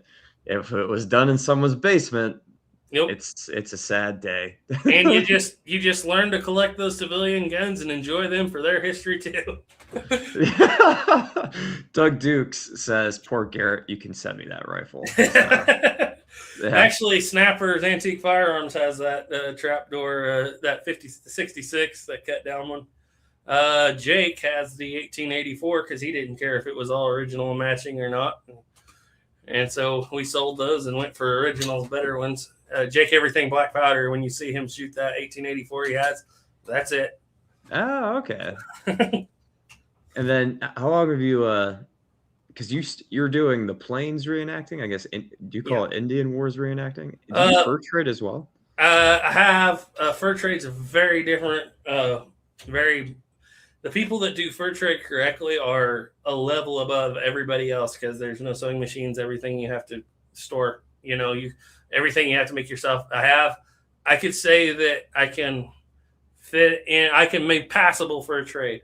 My stuff that where I'm at is mostly 1850s through 1870s is what I do, mostly for Santa Fe trail reenacting stuff. I'm pretty good on that because some of the stuff I make myself, but places like South Union Mills have very, very good clothing from that period, post sewing machine invention, let's say. And so I've been doing it for quite a few years. I did it wrong for about 20 years, and I've been doing it right for about 7. Let's put it that way. Yeah, you work it out. I was looking at pictures when I first started reenacting like 4 years ago. I'm like, oof, that's rough. That's rough. Yep. It's always continuous learning. Yep. It's like stuff doesn't fit well. You're just like, why am I like the colors are off? Like, oh my God, the wrong material. It takes a while. It does take a while, and I would love to get into the Revolutionary War stuff too, like you're doing. One of these days, I'll probably come out there, but it's going to be by the time that I can get the correct stuff together because I'm not going back to Farb City ever again if I can help it. Well, the beard, the beard would have to go, but the beard is based on, and for the events I do here, the beard is based on an actual Santa Fe trail. I'm not exactly 100%. First person, but I'm getting closer. And the beard is based on a certain character, so it's got to stay. Well, I would love to have you and your brother out. Absolutely. We got enough French muskets to arm the whole crew. Yeah. That's what I laugh with about Ethan when he throws the trapdoor to his shoulder for the first time. He said, "Man, that's familiar." I said, "Yeah, because they haven't changed it since about 1720 in France. The feel of the gun, other than the lock and a few other things. The barrel bands, the stock dimensions, it's a Charlottesville, man. It just is. They just stuck with it." Were they using original? I have some questions that are coming. I should have written them down when you were talking. Were they using Civil War era 1863 stocks all the way through 1870? No. Okay. No, they used them in the obviously they used the whole gun in 1865. And the 1866 models, people have these pictures of Springfield Armory having these arsenals of full guns just stacked on these stacks, but that's not how it was. They would disassemble them, barrels all go in one place, stocks go in one place, and that's how they store them. And really, wow, yeah, it's easier to maintain, easier to clean, and there weren't matching serial numbers to worry about at that point. So by the 1866, it's grab the best barrel out of the bin, grab the best stock, grab and that's how they did it. Grab barrel bands, use the best of the best. And then about 1868, they were running out of the better stocks, the better wood stocks, because a lot of the stuff that they had from the Civil War was, battle used. It was, and they weren't converting everything that they had. I guarantee you the soldiers weren't taking that good a care of it for 4 years on the battlefield. So they were running out of the better stocks by the time they got to the 1868, which they were shortening anyway. That was one of their major issues during the 1868. The Congress was like, "You're making new guns. We're seeing new stocks." They're like, "Yeah, because we're having to make some new stocks, And by the time we get to the 73, the stock is new. Everything's new. everything's new. In 1877, for a while, they go back to using retrofitted Civil War bands, triggers, trigger guards, and butt plates. And definitely by 79 and 80s, they're using a couple of original barrel bands. And then by 1884, no original barrel bands, just the bayonet. Then by 1890, no more bayonets. Man, that is so crazy. That is intense. And people That's so. Yeah. Why in the world don't they spend money on it? There is no money. We have no money. We spent it. Federal income tax hasn't been invented yet. At least not the way that we do it. We spent everything we had to keep half the country with us. Yeah, exactly. They spent more than they had to do that. Yeah. Went into massive debt to do that. That's crazy. They would and that is that's the uniformity of parts. You have interchangeable parts. You can do that. In my world, that cannot be done. That is not a thing. Oh, well, I guess in the hall you can. I was about to say the hall, supposedly. Yeah, the halls. I did it. And that's another the picture, right? Like the picture of it was freaking me out. Yeah. The breech in my receiver for my brand new hull was like this, which this is the top of the receiver, so the barrel, and this is the top of the breech. That's a problem. Why is that not? So I took my breech out, like I have another hull rifle, drop it straight in, it's level. I'm like, what's going on? They had a little step underneath the barrel breech to stop the breech, and then they got rid of that in the 1838. So I was like, another piece of French influence. Oh, really? The whole interchangeable flat parts thing. French did it first. Oh, yeah. They went completely bankrupt doing it the first time. Yeah. And there was discussions about that because Erskine Allen started working there in the 1820s at the factory there. And at that time, Congress was pushing, people were pushing interchangeable parts. And all their equipment at that point was made out of wood before they switched over in the late 1820s to the iron stuff. And they would set these gauges and they could make 100 guns interchangeable and then basically take the equipment apart, clean it out, and rebuild it from the ground up so it's all tight again, and then make another 100 guns. And they wouldn't be interchangeable to the first 100 guns. And Erskine Allen wrote that we can make 100 guns interchangeable all day long, but we cannot make 1,000 guns interchangeable. He said, at this rate, we can make you roughly 1,000 guns a year that are completely interchangeable, or we can make you, by the way, this is in the 1830s, or he said we can make you, 30,000 guns a year that are not interchangeable, but if you break them, send them back to us, we'll fix them and send them back out. Yep. And they thought that was a good trade-off until about 1855. Yeah. When machinery caught up. But yeah, they do interchangeable parts, and it's the same thing the French run into in the Revolution era. They have factories set up and they're not putting out nearly as many. It's just like, if you have issues, send it to the battalion armor or send it to the arsenal. Yep. It was a good idea, but it was so expensive. That's what Ethan was laughing. He said, yeah, French did it, went bankrupt and caused a revolution doing it, but they did it. Yeah, it's the 17. And none of the original 1777s, I've only seen them in pictures. So, because they were all modified, but it's just, I didn't realize that they just lived through the Civil War. All right. Well, that seems to be all the questions, but I had an absolute blast. Thank you so much. Thanks for coming on. I didn't do anything. I just got to sit here and enjoy the conversation. I'm just glad somebody sat there and listened to me ramble about one of my favorite subjects. Well, yeah, I was skimming through your long forms, and yeah, for those that haven't watched, head over. You have obviously subscribed to your channel if you're not already subscribed. Garrett Smoke in the Woods. And then also 11 Bang Bang is where you have stored your documentary style. I'll finish the series someday when I get enough time. I've only made it to the 1868. No, you got plenty of time, man. Yep. So, we have thoroughly, Louisiana Gray says, thoroughly enjoyed the show, fellows. Thank you. Seminole War. You guys reenacted for Seminole War. But yeah, thanks so much. Great to have you on. We'll do it again. Yep. You have the last. All right, good.